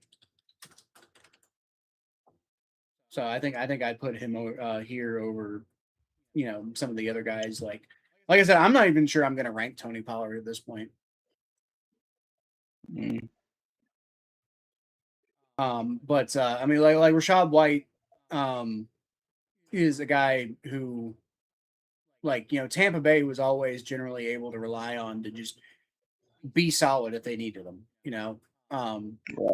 and I will see how it works in Washington, but I think he's a good fit for what they're doing. Right. Bashel Tootin. Now, this was a guy who I saw. I mean, I know you don't have him ranked very high, but I was like, I was very confused.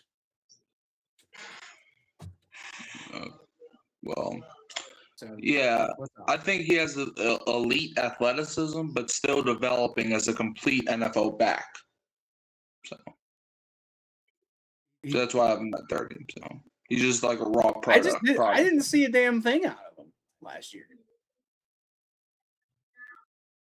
Like, you're going. I mean, are you going purely off of projection here? Yeah. Like I didn't really see him. Like, he didn't get enough work last year. And I mean, like, he was a 4th round pick, so we're not talking about a guy who's like highly touted. So I don't know. Right. I don't know. Maybe, I mean, we'll see how it works out with him. But like I said, I really like Chris Rodriguez, so I don't even know if he's going to get a lot of opportunity next year. Right. But I mean, that's fair enough. I think this is where I'd put Chuba Hubbard, because I do still think Chuba Hubbard's pretty okay. I'd rather have Chuba Hubbard as my running back than nobody, I guess. He's fine. I've never looked at Chuba Hubbard and been like, oh man, the Panthers got a dude back there. Like, he's right. Okay, I guess. Somebody who you'd rather have than, like I said, nobody. But I've never been inspired by Chuba Hubbard at all. I other than having kind of a cool name. Yeah. I remember when we were doing the draft, I kept calling him Chubba Hubbard just because I thought I that's how I read it. I didn't know it was Chuba, but Chuba was just funnier. That's my entire experience with Chuba Hubbard. So that's why that's my entire impression. He clearly hasn't laid much of one on me otherwise. Very interesting. Okay. Jeremiah Love. Now this one's interesting.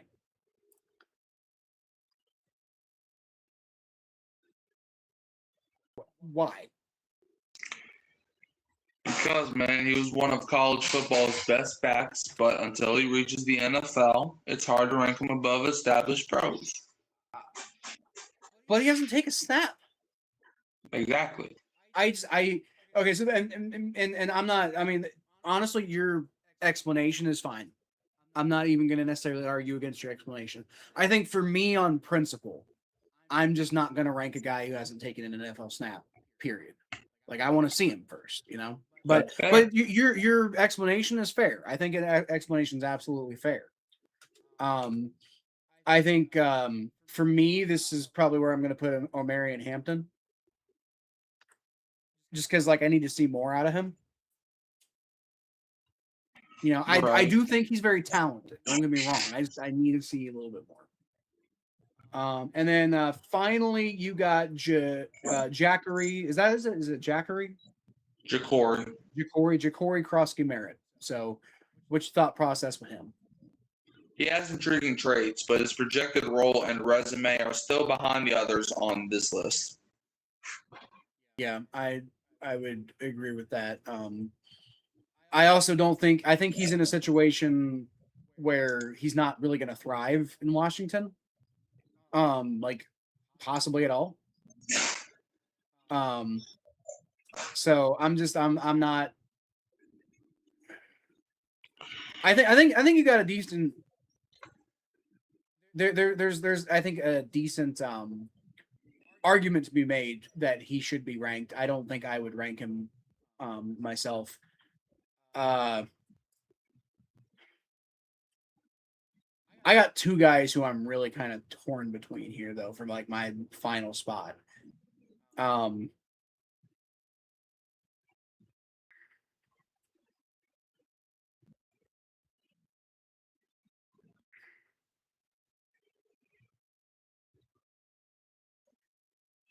And I think I'm going to give it to J.K. Dobbins.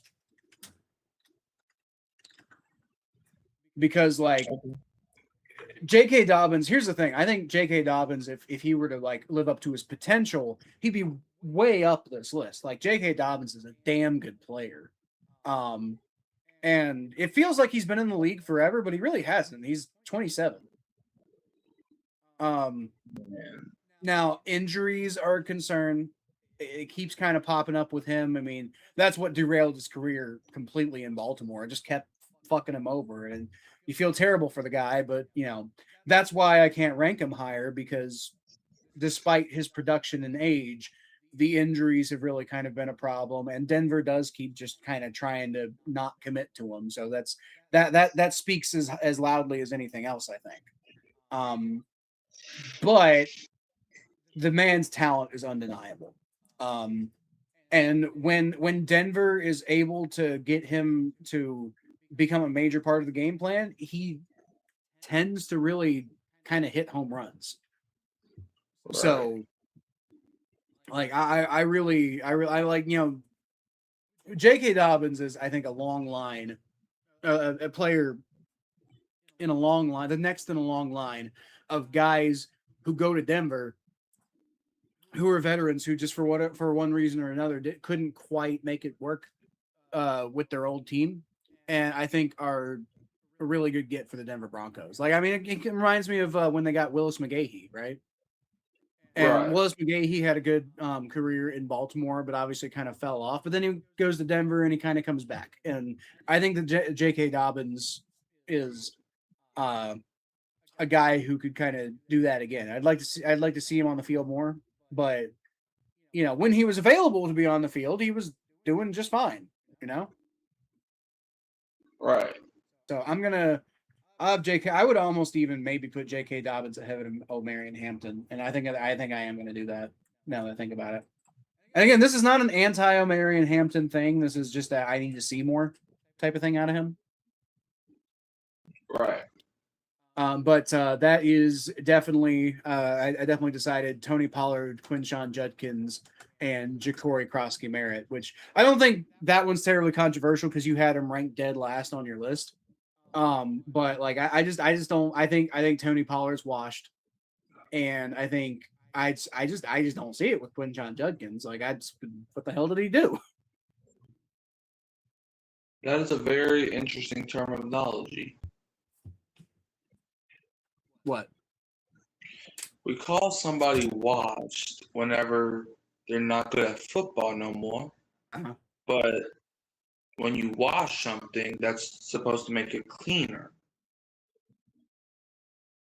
Yeah. But I think the idea is like washed also often can be in the context of like getting rid of a lot of the substance, when you wash clothes the wrong way, they can lose a lot of their color. Yeah, I guess. And also I think the other thing is like when you wash clothes enough times, eventually they wear down and they're just not as useful of being clothes as they used to be. Right, but I don't think you go into your dryer with the intention of that happening to your clothes. So no, but I don't think being washed means anybody intended to make them bad. It's more like being washed is just like, well, every time you wash clothes, the clothes are objectively a little worse every time. Yeah, in terms of quality. Now, not necessarily in terms of fit and feel, because I personally like to wash clothes a few times before they really fit right for me. But at the same time, objectively, the quality has gone down. But maybe I just like them when the quality's gone down a little bit because they stretch a little bit better. Right. So, anyway, yeah, that's our running backs list. We'll be back next week. Probably a little bit more focused on the upcoming season and the how the preseason's gone so far. Maybe final roster projections and everything like that. I don't know, because like we kind of already did that, but like now we actually have like those are coming up like real quick and everything. So right. I don't know. We'll see what we're doing next week and leave it a little bit more open ended for right now. But you got anything else you want to say, Mikey? No, that's all I gotta say, man. Go Saints this Saturday against the Rams, because if we don't win this preseason game, everybody's gonna want to jump off a cliff. So let's go Saints. Well, you might, because it's the Rams. You're right. I still want to beat the Rams. There you go. Like if we lost a preseason game against the Steelers, I would be really confused why the fuck we're playing the Steelers in the preseason, right? But also I'd probably be pretty mad. Hey, there's Stranger. Finally got an appearance from Stranger. I took a shot at Taj Brooks earlier and then realized I was wrong and Taj Brooks was not the one who fumbled. So, whoopsie. Right. Anyway, that's all we got this week. So I'll leave y'all as always with a Who Dat. Who Dat.